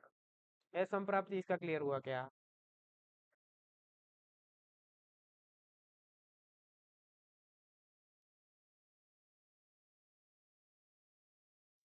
देखो वही सब लिखा है, आ जाओ। कि भाई जो, जिसने कफ उसमें उत्क्लिष्ट नहीं हो, जो जिन्होंने स्वेदन नहीं करवाया, अभी स्वेदन नहीं कराया है उनको वमन नहीं देना है, मतलब ठीक से स्नेहन स्वेदन नहीं किया है, तो दोष उत्क्लिष्ट ही नहीं होगा। कफ का विलयन ही नहीं हुआ, तो वमन से कैसे निकाल पाओगे बताओ? और जो एक दुर्बल है, ये सब जो है वो पंचकर्म के कैसे अनअर्ह है। अगर ऐसी कंडीशन में वमन करवाया आपने, तो वात जो है वो वाइटल पार्ट मतलब मर्म के आजू बाजू चला जाएगा, उधर रुक्ष गुण बढ़ा देगा और उसकी मरण मृत्यु भी हो सकती। अभी शोधन किस में कराना है, तो आगे आ गया था कि भाई ये बलवान और कफ वाला, तो हुई स्ट्रॉन्ग जिधर कफ का उत्क्लिश हो गया है, उधर आप स्नेहन स्वेदन देके इधर ऐसी सारी ये प्रोसीजर सारी आ जाएगी। कौन सी वाली? ये पता है ना ये क्या है? भूल गए दोनों? याद है ये? स्नेहन स्वेदन, सेम स्नेहन स्वेदन स्निग्ध भोजन वमन, राइट? थोड़ा सा चैप्टर है, कंप्लीट कर देंगे आज। और अगर उधर जो है वो क्या है, वो वीक है, दुर्बल है, जिसमें कफ बहुत ज्यादा नहीं है, तो उधर आप क्या यूज करेंगे बताइए? तो उधर आप जो है वो ब्रूमन थेरापी यूज करेंगे। मतलब आप झांगल रस, झांगल माउस रस यूज कर सकते हैं।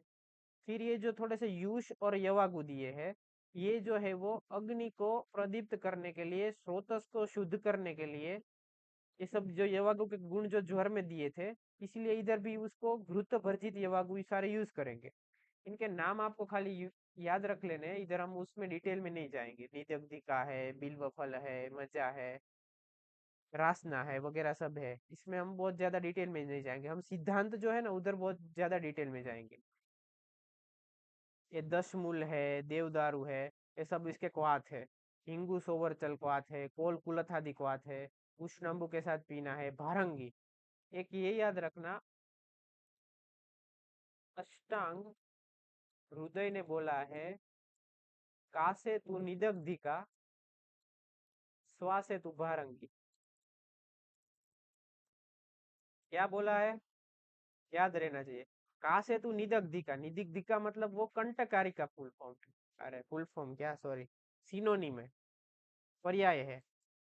और भारंगी श्वास के लिए अष्टांग हृदय में जो अग्रय है, उसमें बताया है कि कंटकारी जो है वो कास में देते हैं, कंटकारी का घृत वगैरह देंगे, श्वास में भारंगी देंगे। वेरी इंपॉर्टेंट है ये, छोड़ना नहीं है कोई भी उससे। ये सब दिया है, देखो एक बारी खाली आप क्या है लिस्ट बना देना, क्या क्या है द्रव्य के नाम। अभी थोड़ी सी फल श्रुति वगैरह सब आएगा, देखते जाएंगे नाम में से, फोटो वोटो देख के। देखो, काशीना छर्दनम दध्यात स्वर भंगे च बुद्धिम वात श्लेष्म हर युक्तम तमकेतु विरेचनम। वेरी इंपॉर्टेंट है, डैश टू विरेचन, तमकेतु विरेचनम, इतना ही दे देंगे। इधर आपको क्या पूरा समझाना है कि तमक श्वास में जो विरेचन की जो प्रोसीजर है वो करनी है। अभी कुछ ख्याल आया क्या? विरेचन तमक श्वास में क्यों? मेरे को ऐसी चीजें आती है ना तब, है ना, दिमाग पूरा खुल जाता है। अच्छा, वो आता है ना पीके में, पीके में अलग अलग अच्छा के टोन होते हैं। अच्छा, अच्छा, ऐसे इधर भी ऐसे मेरे दिमाग बोलता है, अच्छा ऐसा है क्या, अभी समझ आया। देखो अभी कभी भी ऐसा है ना, अभी आपको उल्टा में, हम उल्टा कैसे सोचते हैं ना वो सब समझाता हूँ। पूरी सोच बदल जाएगी आपकी। अभी आप आम जिंदगी में जी रहे हो, थोड़े थोड़े अगर सोच बदलेगी ना, एक मिनट रुको, पीडीएफ लोड ले रही है। तमक श्वास आया? देख, तमक में सबसे पहले ही वर्ड क्या लिखा है? पढ़ो पढ़ो। प्रतिलोमम यदावायु। हाँ, प्रतिलोमन है। अभी देखो, तमक है ना, इसमें भी ऐसा हो रहा है। पक्षाघात जो है ना, पक्षाघात, इसमें भी सेम हो रहा है ऐसा ही। तमक श्वास में भी, हाँ, तमक श्वास में भी ऐसा हो रहा है। अच्छा, ऐसा है क्या? इधर भी जो वायु है उसकी गति है पूरी ऊर्ध्व जा रही है, इधर भी प्रतिलोम हो रहा है। तो अभी आपको क्या पता चला, इधर से आपको क्या सिद्धांत जानने को मिला? हमेशा सिद्धांत जो है ना उसको पूरा पकड़ लेना है। सिद्धांत, द्रव्य नहीं आए वो ठीक है, नहीं कोई नहीं, आप निदान परिवर्जन से ठीक करो, या तो आप कोई भी भस्म दे के भी ठीक कर दो, बोलते हैं ना ऐसे। इधर जो प्रतिलोम हो रहा है, मतलब इधर लोम है वो गति है, मतलब कहीं पे भी आपको वात की गति पे काम करना है, तो क्या लोगे आप? कौन सी चिकित्सा शोधन में कौन सी चिकित्सा यूज होगी, बताओ? विरेचन। आ गया ना मस्त कंसेप्ट, कभी भी भूलोगे? अभी देखो क्या क्या हमने रिलेट किया, हमको श्वास पढ़ रहे थे, पक्षाघात क्या आ गया? एक तो प्राण वह है, एक मज्जा वह, अस्थि मज्जा वह है। ऐसा आप वाइवा में बोल के आओगे ना, तो टीचर सर आपके फैन हो जाएंगे। दो तीन उटपटांग सवाल आपको पूछेंगे पर आपको हमेशा याद रखेंगे, बोलेंगे ये बच्चे ने बहुत अच्छा आंसर दिया। कभी ये लोग जो होते हैं ना वो हमारी सास की तरह होते, पता है, वाइवा वाले, वही अच्छे होते। कभी हमारे सामने हमारी तारीफ नहीं करते, पर हमारे पीछे या हमारे हमारे बाद में जो जाते हैं ना उनको बोलते हैं कि भाई तेरे से तो तेरे आगे वाला बहुत अच्छा बोल के गया। आपके सामने तो ऐसा बोलेंगे, आपने सब भी आंसर दिए तो भी क्या बोलेंगे, बेटा अभी पढ़ने की जरूरत है यार, इतना थोड़ी चलेगा, है ना। नया कंसेप्ट पता चला क्या ये, पक्षाघातात्मक श्वास, कुछ मेंटोस जिंदगी हुई क्या आम जिंदगी में से, कैसे सोच सकते हैं हम। मैं आपको नई नई सोच कैसे। मतलब दोनों बोलो बोलो बोलो। दोनों। दोनों का प्रतिलोम गति हो रहा है, हाँ तो डेफिनेटली। मतलब अपोजिट डायरेक्शन हो तो वहाँ विरेचन ही देने का हमेशा ऐसा। विरेचन में बहुत सारी चार पांच चीजें आती है। विरेचन में भी मोर स्पेसिफिक अनुलोमन होगा। अनुलोमन एक विरेचन का टाइप है कि नहीं है, मानते हैं सारंग दर्शन मानते हैं। हाँ। तो ये अनुलोम के ऑपोजिट कौन सा हुआ, अरे प्रतिलोम के ऑपोजिट कौन सा हुआ, अनुलोमन। हमेशा हमको चिकित्सा जो है वो अंशांश कल्पना से गुण की करनी है। पता चला क्या, क्लियर।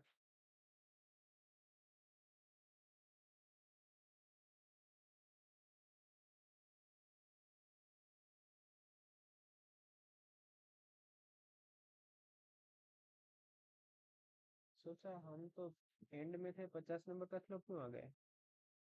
हाँ, कारिका वगैरह सब आ गया, अनुलोमन पता चल गया।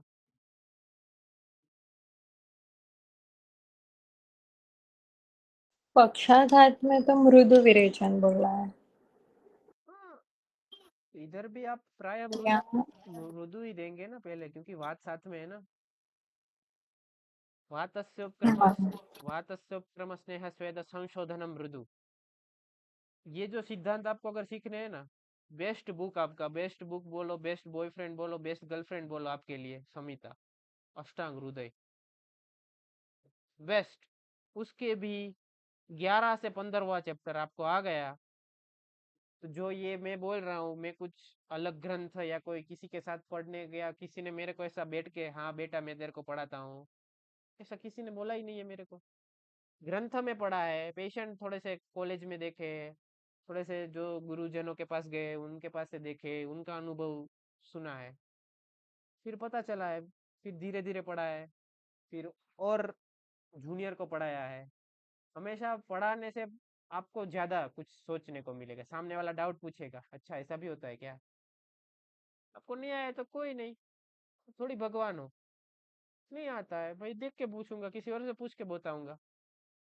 ठीक है। तो देखो इधर क्या दया बताया है, यथा अनिलस्य तत्र मार्ग नित्य विशोधयेत। उधर जो है वो मार्ग विशोधन, मतलब जो अवरोध हो रहा है वो ठीक करना है, नित्य, रेगुलरली वो उधर थोड़ा सा शोधन शोधन करना ही चाहिए। पर कैसा है कि बात को ना बढ़ाए वैसा। अभी देखो थोड़ी सी फॉर्मुलेशन है, उसका आपको थोड़ा आइडिया होना चाहिए, है ना। ये आज काय चिकित्सा की क्विज रखी थी, अभी मैंने थोड़ी देर पहले पूछा था, इधर आपने बोला था सबने कि अब हमने किसी ने नहीं, किसी ने बोला नहीं था या तो पार्ट लिया था तो भी नहीं बताया। उसमें मैंने ऐसी ही सारी फॉर्मुलेशन रखी थी, पूरी मस्त। ये लोग उसमें हाँ, एक दो क्वेश्चन नहीं है, बाकी तो पूरा अटेंड किया। हाँ, तो वो जो एक दो क्वेश्चन नहीं आए वही एक दो क्वेश्चन इंपॉर्टेंट थे। उधर मैंने देखना आज जाके, उधर मैंने नीचे लिखा था नेक्स्ट क्वेश्चन ऐसा भी हो सकता है, नेक्स्ट मतलब वो नेक्स्ट नहीं, दूसरा वाला, NEXT नेशनल एग्जिट एग्जाम का क्वेश्चन भी ऐसा आएगा।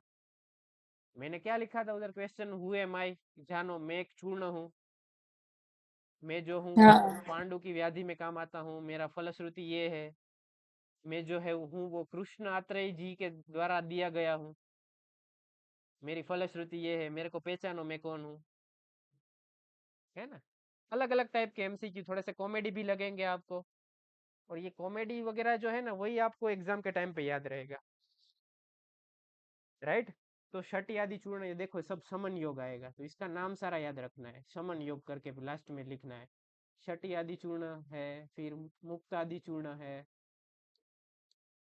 फिर दूसरा क्या है, सत्य शट आदि योग है, तो षटी आदि योग में क्या है, षटी, पुष्कर मूल, आमलकी, साथ में लोह भस्म।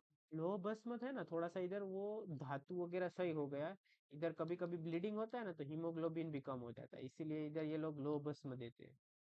और हनी जो होता है मतलब मधु है, मधु के पास थोड़ा सा कषाय रस भी है, और मधु का गुण क्या होता है, छेदन गुण होता है, तो ये उधर कफ का छेदन कर देगा। पता चला क्या? छठी एन पुष्कर मूल, प्राण वह, उदान वह, और व्यान में बहुत अच्छा काम आते हैं। हार्ट के डिजीज आजकल जो सारे हो रहे हैं ना, जो वात की वजह से, जिम में जा रहे हैं अचानक टपक गए क्या, तो उसमें छठी पुष्कर मूल बेस्ट रिजल्ट है, बेस्ट। इसके अग्रही है, मेरे को अभी याद नहीं अग्रही क्या है छठी और पुष्कर मूल के, मैं दिखा क्या, मतलब पढ़ के बता दूंगा आपको, या तो आप जाके चरक सूत्र स्थान 25th चैप्टर में 40 नंबर का श्लोक है वो पढ़ सकते हैं। राइट। फिर अभी देखो, इसमें जो नस्य है तो कैसे करेंगे, शर्करा वाला, मतलब इधर जो है थोड़ा सा आप ब्रूमण नस्य कर सकते हैं, या तो ब्रूमण शोधन का व्यत्यास कर सकते हैं, क्योंकि इधर वात कफ है, मतलब दोनों करेंगे। राइट। लहसुन, सोरस और स्तन्य, स्तन्य का भी नस्य बताया है ना, नस्य करते हैं, याद है ना, स्त्री के स्तन्य जो है, नारी स्तन्य जो है। हम्म। हाँ, तो इधर देखो उसका आया, पलांडु सोरस है, उसका भी आप क्या है, ये ऑनियन है, लहसुन है, वो स्तन्य के साथ मिला के, या तो आप घृत मंड नस्य है, सेंधव लवण के साथ करा सकते हैं। कोई भी ऊर्ध्व जत्रुगत विकार है उसमें नस्य बेस्ट है। तो कोई आपके पास फ्रेंड वगैरह आए, खास करके ये ध्यान देना है कि पीरियड के टाइम पे फीमेल को नस्य नहीं करते, शास्त्र में लिखा है नहीं करते तो नहीं करते। ठीक है, खास ध्यान ये देना है फीमेल में अगर आप दे रहे हो। बाकी आपको कुछ पता ना चले तो आप घृत मंड का नस्य किसी को भी दे सकते हैं। 40-45 साल के बाद हमारे पेरेंट्स होते हैं, हमारे ग्रैंड पेरेंट्स होते हैं, उनको नींद नहीं आती है, उनको इंद्रिय में मतलब वो सोच में पड़ जाते हैं। वो एज ऐसी हो जाती है ना, तब वो सोच में, दिमाग इतना सोचता है क्योंकि वो उनके पास बहुत ज्यादा कुछ काम रहता नहीं, तो सोचेंगे सोचेंगे सोचेंगे, विचार वायु बढ़ाएंगे। ऐसे सारे जो व्याधि है उसमें नस्य बहुत अच्छा रिजल्ट देता है। अब दीजिए, मैंने तो बहुत लोगों को बोला है नस्य करो नस्य करो, और उनको उससे फायदा भी बहुत ज्यादा मिला है। कभी कभी मैं बोल के भूल जाता हूँ कि भाई मैंने बोला है, फिर वो लोग सामने से मैसेज करते, या तो मेरे को कभी मिलते, बोला था आपने वो नाक में वो घी डालने को बोला है, उससे मेरे बाल अच्छे बन रहे हैं, वो जो पहले गिरते थे वो कम गिर रहे हैं, मेरे को कम सुनाई दे रहा था वो सुनाई दे रहा है, मेरे को नींद नहीं आ रही थी, अच्छी नींद आ रही है। और वो लोग ही आपके ओरिजिनल मार्केटिंग, वो जो हमारे जो दादा दादी जी जैसे होते हैं ना, जैसे ओल्ड पेरेंट्स हो, ओल्ड पेशेंट होते हैं ना, वो आपका मार्केटिंग इतना कर देंगे, इतना कर देंगे ना, आपको बार मार्केटिंग के लिए पैसे भी नहीं देने पड़ेंगे। ठीक है। खैर ये सब क्लिनिकल था, शायद आपको लगता होगा टाइम पास हो रहा है, पर इम्पोर्टेंट है थोड़ा सा इसलिए बता दिया। स्कीप एड, आगे बढ़ते हैं। घृत मंड मतलब ये मंड जिस तरीके से हम बनाते हैं वैसे ही बनाने का, फिर देने का। देखो घृत मंड मतलब ऐसा है कि घृत का जो ऊपर का भाग जो रहता है, थोड़ा सा ऊपर का भाग जो रहता है ना, उसको, घृत को गर्म करेंगे। इसमें प्राय घृत है, मतलब गो घृत लेना है। सबसे पहले आप गो घृत लेंगे, उसके जो ऊपर का सुपरनेटेंट पार्ट जो होता है, घी जब जलाएंगे ना तब उसका जो सुपरनेटेंट पार्ट ऊपर रहेगा, आपको हाँ दिखेगा, हाँ ऐसा है, थोड़ा सा सेमी सॉलिड टाइप रहता है वो। तो वो आप एक वो जो ड्रॉपर की आती है शीशी, उसमें भर के दे सकते हो। आज सुबह ही मैंने एक पेशेंट को वो दिया, मतलब क्या बोलते हैं, प्रिस्क्राइब किया, देखते हैं अभी रिजल्ट क्या आता है।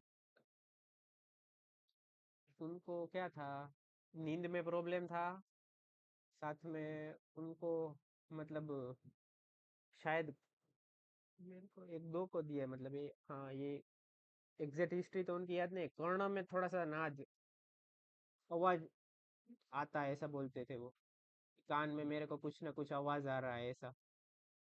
साथ में उसको मतलब एज तो थी 50 से 60 के बीच में, और उनको संधिवात जैसा लग रहा था, मतलब उधर क्या बोलते हैं, क्रेपाइटस जैसा संधि प्रदेश में, नी जॉइंट में।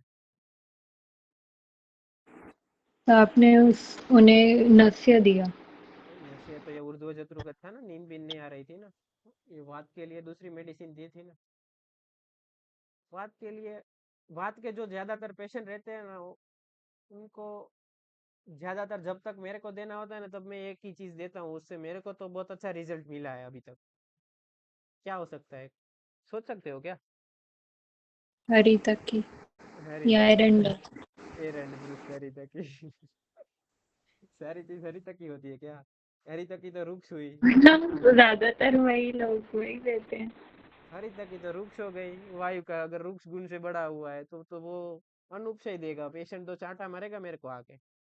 दूसरे दिन आप न्यूज में पढ़ोगे, हेडलाइन में, एक आदमी ने डॉक्टर को चाटा मारा, हरी तक की। मतलब वात हर श्रेष्ठ द्रव्य ऐसा पूछ रहे हो।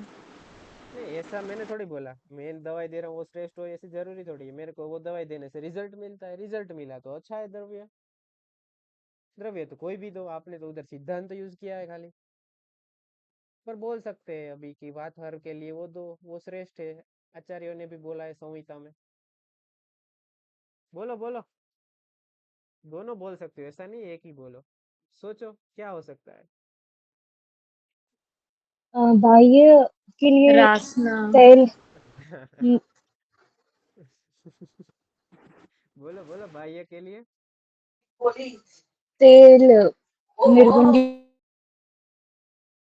निर्गुंडी, बाह्य के लिए तो नहीं दिया था मैं, समन के लिए ही दिया था, बोल दिया इन्होंने। सही है, रासना, रासना का क्या दूंगा मैं? रासना सप्तक वात। क्यों, पंचक नहीं दे सकता क्या? नहीं। क्यों?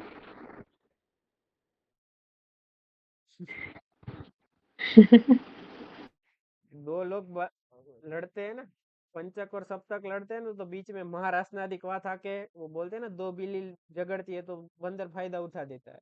तो ये दोनों बिल्ली लड़ने में ही रही, तो मैं महारासनादिक वात दे दिया उनको। रिजल्ट, विद्धि ने कितने दिन में रिजल्ट आया होगा?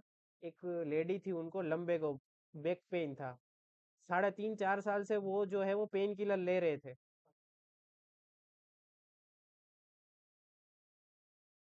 मैंने उसको जस्ट, उधर तो रासना भी नहीं दिया था, मैंने 10 मूल दिया था, 10 मूल को आज। सोचो, 10 मूल को आज दिया था, और जो जो रीजन है उधर लोकल स्नेहन स्वेदन करने के लिए बोला था। कितने दिन में रिजल्ट आया होगा? एक हफ्ते में। विधि ने 2.5 डे, एक हफ्ता लगा भी नहीं, 4.5 साल से था। विधि ने 2 से 3 दिन, 3 दिन ले लो, 2.5 नहीं ले ले, तीन पूरा समझने के लिए, 3 दिन में। वाह सही है। हाँ, वो आचार्य को बोलना है ना, जो लोग बोलते हैं आयुर्वेद जो है वो धीरा है, कोई नहीं, आप हरी तक ही ले लो, 2 3 ले लो एक दिन में, है ना। फिर दूसरे दिन कितना अनुलोमन होता है बोलना, कि आयुर्वेद कितना धीरा है ना, कितना स्लो है ना। लेकिन हरी तकी का ऐसा बोलते हैं कि हमें फर्स्ट लाइन ऑफ ट्रीटमेंट में हरी तकी नहीं लेनी चाहिए। आप बोल रहे थे ना वायु में हरी तकी दे दे, इसीलिए तो मैं यही चीज बोलने वाला था आपको। मैंने बोला ना, जब मैंने पूछा कि वात के लिए क्या देना है, आपने बोला हरी तकी, फर्स्ट लाइन ऑफ ट्रीटमेंट। हम्म, क्योंकि मैं खुद हरी तकी नहीं किसी को रेकमेंड करती। ऐसा जरूरी नहीं है हरी तकी रिकमेंड नहीं करना है, आजकल तो हम आराम से हरी तकी रिकमेंड कर सकते हैं, क्यों नहीं करेंगे? आजकल सारे जो वो है, क्या बोलते हैं, सारे रोग प्राय है वो सारे जो है वो संतर्पणजन्य है। उधर आप हरी तकी जब दे रहे हो ना, तब आपको थोड़ी सी केयर ये रखनी है कि वो अगर ज्यादा दे दिया, ये तो पेशेंट ने मतलब मजा आ गया, हाँ आज तो पेट साफ नहीं हो रहा है, सुबह में हम जेठालाल की बात कर रहे थे ना, पेट साफ नहीं हो रहा है, तो फिर चलो ले लेते हैं चूर्ण। फिर उधर पेशेंट को अपना दिमाग नहीं लगाना है ना, पेशेंट को बोलना है कि हमने 5.5 6 साल जो है ना, वो ये सभी किया है, तो आप उधर आपका दिमाग मत लगाओ, आपको जो हमने बोला है वो कीजिए। ऐसा सब बोलना पड़ता है। लेकिन होता क्या है वो लोग मतलब ऐसा क्या बोले हम मुखवास की तरह ही खाने लगते हैं कुछ नहीं हुआ मतलब वही हर डे ही लेंगे तो वो ज्यादा रुक्षता कर देगी ना। हम्म। वो आप क्या बोल रहे हो वो मैं पूरा समझ गया। ज्यादातर ये जो है ना वो ज्यादातर किनको ये दिक्कत आती है, मेजोरिटी केस, ऐसा नहीं बोल रहा हूँ, प्रायः जो लोग थोड़े से एजेड हो गए हो, राइट, एजेड है तो उसको धातुशय ऑलरेडी है, वो हरी तक ही ले रहे हैं। हम्म। उधर उनको जो लेना है वो कुछ नहीं लेना है, क्योंकि देखो मैं गुजरात का हूँ तो मैं गुजरात का बोलूंगा। इधर सब लोग क्या है, रात को ये रोटला बोलते हैं ना, बाजरी की जो रोटी है, बाहर हिंदी में बोले तो बाजरी की रोटी जो है वो खाएंगे। वो जो हम्म। बाजरी की रोटी जो है ना वो खुद विषम भी है, वो खुद मल को बाहर नहीं जाने देगा। आप उसके साथ में अगर हरी तकी वगैरह ले रहे हैं तो वो दिक्कत करेगी आपको। उधर अगर आपको अनुलोमन ठीक से करना है ना तो आप घृत लो, बाजरी की जो रोटी ले रहे हो ना उसमें घृत डालो डालो, 2-3 चम्मच, 3.5 चम्मच ऐसे घृत डालो। हमेशा पेशेंट को धीरे धीरे बोलना है आपको। हरी तकी, हरी तकी तो ये मुखवास की तरह लेते हैं तो उसको बोलो घृत लो, ज्यादा लो, घृत ब्रुष्ट हरी तकी लो, आप एरंड ब्रुष्ट हरी तकी लो, वो उतना ज्यादा वो नहीं करेगी। अभी तो ये लोग सब वो हरितकी से रेजिस्ट हो गए ऐसा बोल सकते हो, उसको कुछ असर ही नहीं करेगी, हाँ। ले रहे, है ना। तो वो पूरे एक वैद्य के ऊपर डिपेंड करता है कैसा है, हमको पेशेंट को क्या बोलना है, हमको पेशेंट को कहाँ पे डराना है कि भाई अगर ज्यादा ले लिया तो आपको खून निकलेगा, आपको बगंदर भी हो सकता है, अर्श भी हो सकता है, फिर भले ना हो, हमको डराना भी है उनको। क्योंकि ये सब जो द्रव्य औषधि है वो कुछ ऐसे मुखवास की तरह खाने की चीज नहीं है ये आपको, मैं तो ऐसा मानता हूँ, कोई पेशेंट को आयुर्वेदिक क्या बोलते हैं, आयुर्वेदिक चिकित्सा उसको मिले ना, मतलब उसका पुण्य है तो ही मिलता है। ट्राई करना कभी भी, ऐसे ही आयुर्वेद चिकित्सा किसी को नहीं मिलता है। और हम लोगों को तो आयुर्वेद चिकित्सा करने का मौका मिला है तो भी हम लोग रोते रहते हैं, अयो एमबीबीएस में एडमिशन नहीं मिला क्या, वेरी बैड थिंग, है ना। शास्त्र में बहुत कुछ लिखा है, इधर बहुत सारे गुरुजन है जो वो सब बताते हैं। गुजरात में कभी जाइए, दमनिया सर के यहाँ जाइए, बहुत सारे हैं। ये तो मैं गुजरात का हूँ तो मेरे को थोड़ा उनका पता है। सौरैया सर है, मेहुल सर है, अच्छा है सब लोगों का, बहुत गुरु सबका अच्छा, गुरुजनों जो है उनका सबका अच्छा है, पर हमको किसके साथ वो जो वाइब मिलती है वगैरह, हमको समिता जो है वो हमारा पहला गुरु होना चाहिए। और उनके जो सिद्धांत है वो हमेशा हमारे जो खून है उसमें बहते रहने चाहिए, तो आएगा सब। हरी तक क्यों देना है, ये क्यों देना है, ये कभी नहीं आना चाहिए। हमको उधर अनुलोमन करना है, प्रतिलोम करना है, क्या करना है वो पता होना चाहिए। तो फिर हरी तक की भी चलेगी, या फिर आपका कट्टू की भी चलेगी, या तो फिर और कोई भी द्रव्य चलेगा। क्लियर है। और निद्रा जनक के लिए आप कैसे अग्रय द्रव्य में तो महिषीर बोला है तो उसके बिना हम क्या यूज कर सकते हैं। ये जो आप बोल रहे हैं ना, बुरा मत लगाना, पर ये जो डायरेक्ट जो दिया है उसके सामने देना है, वो ये हमारे आचार्य कभी नहीं बोलते। ये दिया है उसके सामने दे दो, ये दिया है उसके सामने दे दो, कभी भी ऐसा नहीं करने का। पहले सोचो, निद्रा है मतलब निद्राजनक है, मतलब इधर क्या हुआ कि उसको नींद नहीं आ रही है। सोचो उसका क्या कारण है, उसको क्यों नींद नहीं आ रही, क्या क्या कारण हो सकता है। उसने आपको बताया, क्या उसने आपको बताया वो पहले तो वो जानना है कि उसने बताया वो सही बताया क्या। वो बोल रहा है ऐसे ही नींद नहीं आ रहा है। अब ओल्ड एज में तो होगा ही हाँ तो ओल्ड एज में, नींद ही नहीं होगा। हाँ तो ओल्ड एज में नींद नहीं आ रहा है डेफिनेटली, तो उसको क्या करो आप।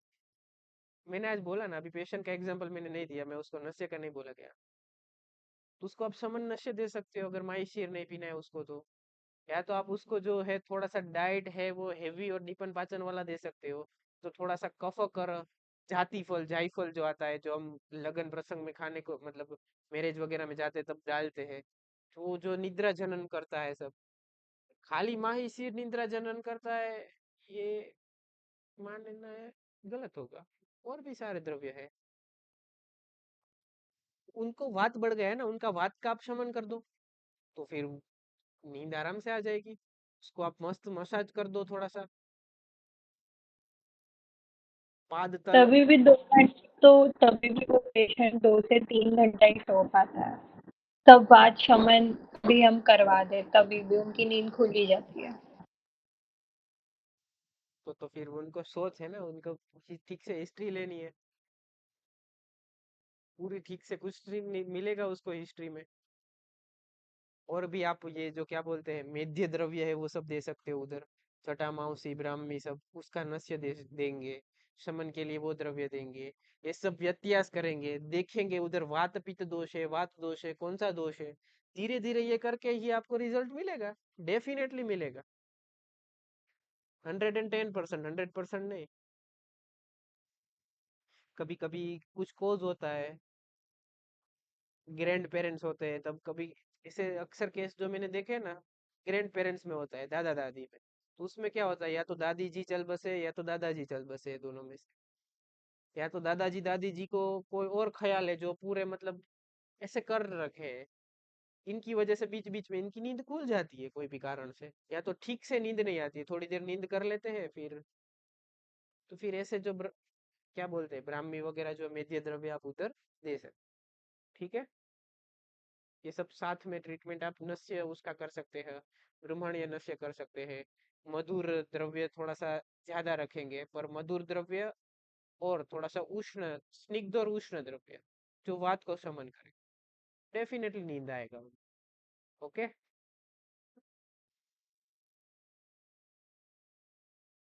तो अभी हाँ, हिक्का के लिए ये सब रेसिपीज बता रहे क्या क्या बना सकते हैं आप ये अन्नपान में। तो घी जो है वो विरेचन द्रव्य के साथ आप देंगे। देखो विरेचन द्रव्य है, इसके साथ आप दूध दे रहे हो, मतलब आपने क्या है विरेचन समन टाइप का, मतलब आप इसको स्निग्ध विरेचन बोल सकते हो। आपने मृदु बोला तो वो स्निग्ध ही हुआ ना, थोड़ा सा स्निग्ध होगा तो मृदु विरेचन टाइप हो जाएगा। उसके साथ में आप आमलकी, पिपली चूर्ण वगैरह सब दे सकते हो, राइट। पिपली चूर्ण, ऊर्ध्व जत्रुगत के लिए अच्छा रसायन क्या है, ऊर्ध्व जत्रुगत नहीं सॉरी, ऊर्ध्व नाभि के लिए अच्छा रसायन सुबह बताया था, याद करो कौन सा रसायन है। आध्यात्मिक कुछ था। क्या था,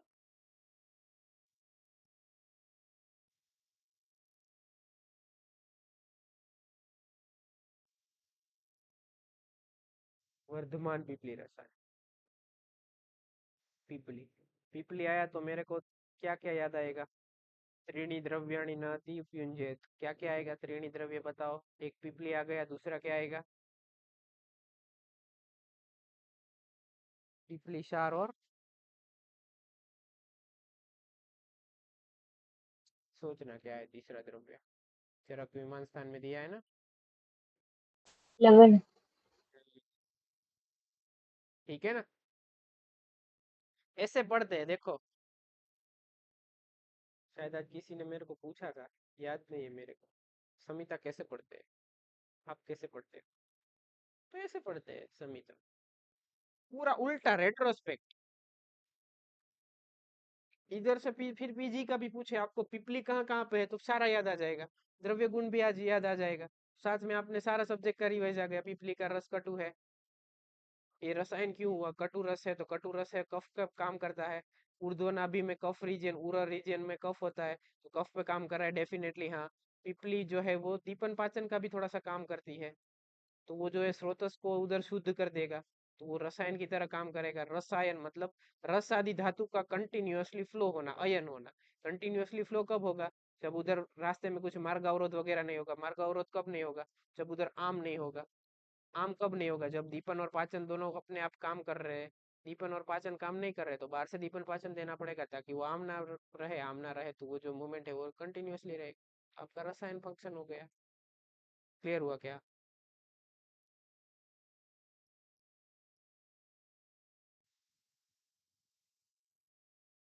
स्पीड बढ़ गया क्या? वंदे भारत हो गया। तेजोवत्यादि घृतः, ये नाम याद रखने घृत के सारे। फिर मनशीलाद, ये सारे समन योग है, इसके हम अंदर हम डिटेल में नहीं जाएंगे, इसमें कुछ इतना ज्यादा है नहीं। हमने जो सिद्धांत है वो सारे कर लिए, ये खाली नाम ही याद रखना है। सॉरी सॉरी सॉरी, ये बाकी है ना। ओल मधु और द्राक्ष जो है वो हम नागर के साथ लेंगे। तो इधर जो नागर है वो भी क्या है, शुंठी है। तो शुंठी है वो भी क्या करता है, आम का पाचन करता है, स्रोत शोधन वगैरह करता है। देखो फिर जो है वो सहसा शीतांबु शेक, त्रास, डराएंगे उसको।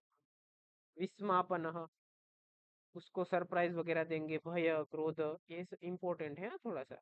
विस्मापन वगैरह जो है, मतलब ये जो है वो कुछ भी मेंटल फैक्टर है उधर, ये सब देंगे ये। त्रास, विस्मापन, भय, क्रोध, हर्ष वगैरह सब डिपेंड रहेगा क्या है क्या नहीं है। अगर उधर जो बात की वजह से उरक्षतः, मतलब अगर उधर बहुत ज्यादा उधर रुक्षता हो गई है तो उसकी वजह से धातु क्षय भी हो सकता है, और उसकी वजह से इन्होंने बोला इधर घृत यूज करना। पर अगर आप घृत नहीं करते हो तो रुक्षता इतनी बढ़ जाएगी कि फिर अगर कुछ ज्यादा हो गया तो उधर से रक्तस्राव भी हो सकता है। तो उरक्षत में जो है ना, लाजा तर्पण करना है वगैरह, तो ये जो घृत है वो एक टाइप का इधर तर्पण ही हो गया, राइट। अभी तेजोवती आदि घृत हो गया, मनशील आदि घृत हो गया। इसका पूरा एक ऐसे नाम लिख देने हैं, दिखाऊंगा मैं चार्ट, आपको ऐसा बनाना है। फिर इनकी जो जनरल लाइन ऑफ ट्रीटमेंट है वो क्या होगी, तो वो हमको पता है आगे ही। वात कफग्न होना चाहिए, अनुलोमन होना चाहिए, पान अभ्यंग वगैरह होना चाहिए, मतलब वो कर सकते हो। तो पान अभ्यंग हुआ मतलब ये क्या बदलाया उन्होंने, कि वो आभ्यंतर भी होना चाहिए और बाह्य भी होना चाहिए, ठीक है। और वो ऐसा नहीं होना चाहिए कि अगर वात का कर रहे हो तो कफ बढ़ जाए, कफ का कर रहे हो तो वात बढ़ जाए। सर्वेषां ब्रूहणैरल्पः शक्यश्च प्रायो भवेत्, नात्यर्धशमन प्रायो भृशो शक्यश्च कर्षण। यही सब, कि भाई बहुत ज्यादा भ्रूमण ना हो जाए, बहुत ज्यादा कर्षण ना हो जाए। दोनों डेंजरस है, बहुत ज्यादा भ्रूमण हो गया तो भी स्रोतोरोध हो जाएगा, नहीं हो जाएगा। वो इधर जो है कैसे करना है वो इम्पोर्टेंट है। मेन जो इसका लाइन ऑफ ट्रीटमेंट है वो सामान्य हमने जो बताया वही मेन है। पता चला क्या? बस इधर खत्म होता है चैप्टर 151वें श्लोक में। इति अग्निवेश कृते तंत्रे चरकप्रतु संस्कृते रुड्बल संपुरुते चिकित्सा स्थाने हिक्काकाश स्वास्थ्य चिकित्सितम नाम सप्तदशोऽध्यायः। इति ही। कुछ कंफ्यूजन है क्या?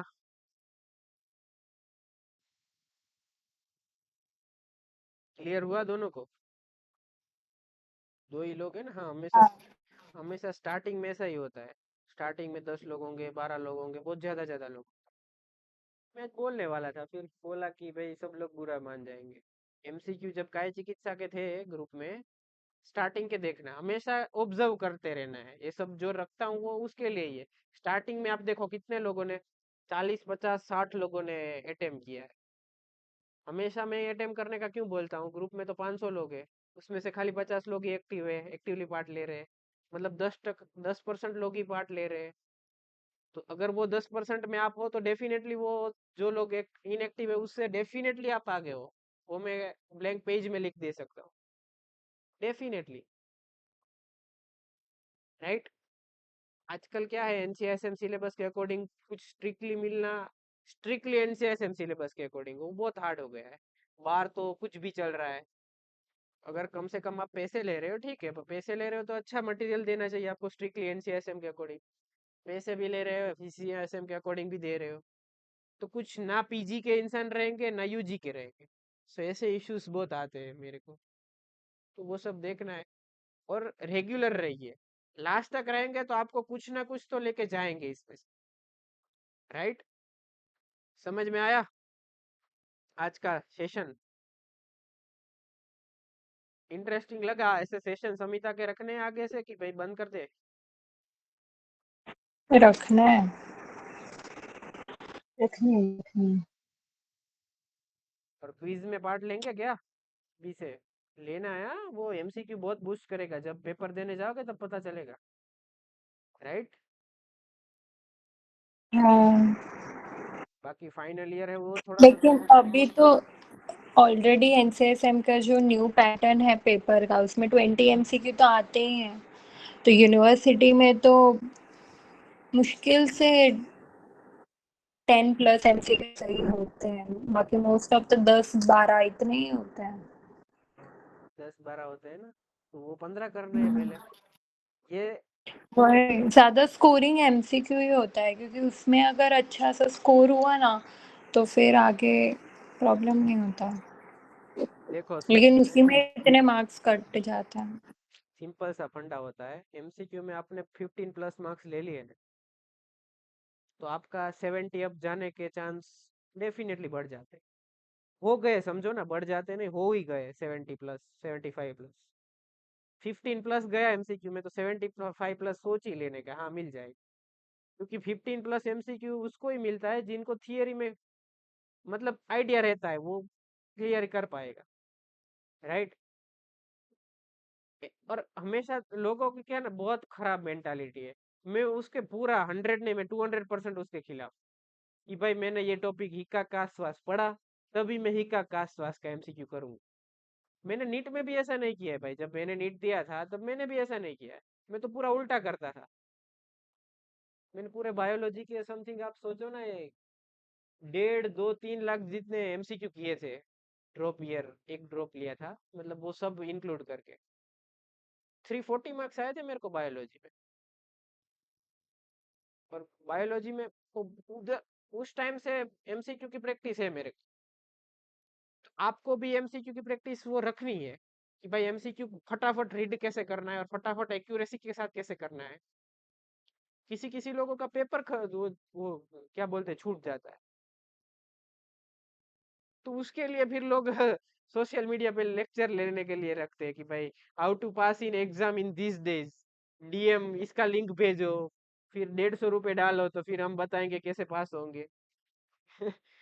इनको डॉक्टर वैद बनना है, बोलो।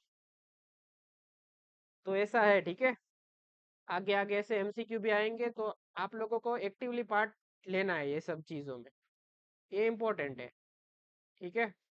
फिर आराम से यूनिवर्सिटी आए नेक्स्ट आए, कुछ फर्क आपको नहीं पड़ना चाहिए, क्योंकि हमको रुग्ण रोगी है उसको ठीक करना है, ना कि हमको नेक्स्ट को ठीक करना है, ना कि किसी और को ठीक करना है। यूनिवर्सिटी एग्जाम में टॉप मारना है तो मारिए, नहीं मारना है तो नहीं मारिए, वो कुछ दिक्कत नहीं होना चाहिए। हाँ हम टॉप मारने के लिए पढ़ते हैं, टॉप ही मारना है, ऐसा कुछ नहीं है। सीखने के लिए हमें नेक्स्ट एग्जाम का एक फायदा, जिन लोगों को पीजी करना है उनके लिए कंपटीशन कम हो जाएगा, क्योंकि नेक्स्ट सब लोग थोड़ी कर पाएंगे। क्या पता कर भी पाए, इतना ज्यादा क्यों सोचने का, फिर माइस का दूध पीना पड़ेगा, नींद नहीं आएगी इतना ज्यादा सोचोगे तो, हैं। आ जाए, आना है तो आए, ना आना है तो ना आए, हमें क्या है, आएगा तो दे देगा, जब नेक्स्ट आ जाएंगे हम दे देंगे। जो हमारा होने वाला है वही दूसरे लोगों का होने वाला है, डेफिनेटली, जैसे हम में वैसे ही पूरी लोग है। आएगा आएगा, नहीं आएगा क्या फर्क पड़ता, फालतू में हम हमारा सोच सोच के धातुशय करें हैं। आजकल माइस का दूध भी बहुत ज्यादा नहीं मिलता है ना, वो भी भेड़ वाला मिलता है। सो ठीक है, इधर तक रखते हैं। Thank you. Thank you sir. कोई बात नहीं है, चलो एंड करते हैं।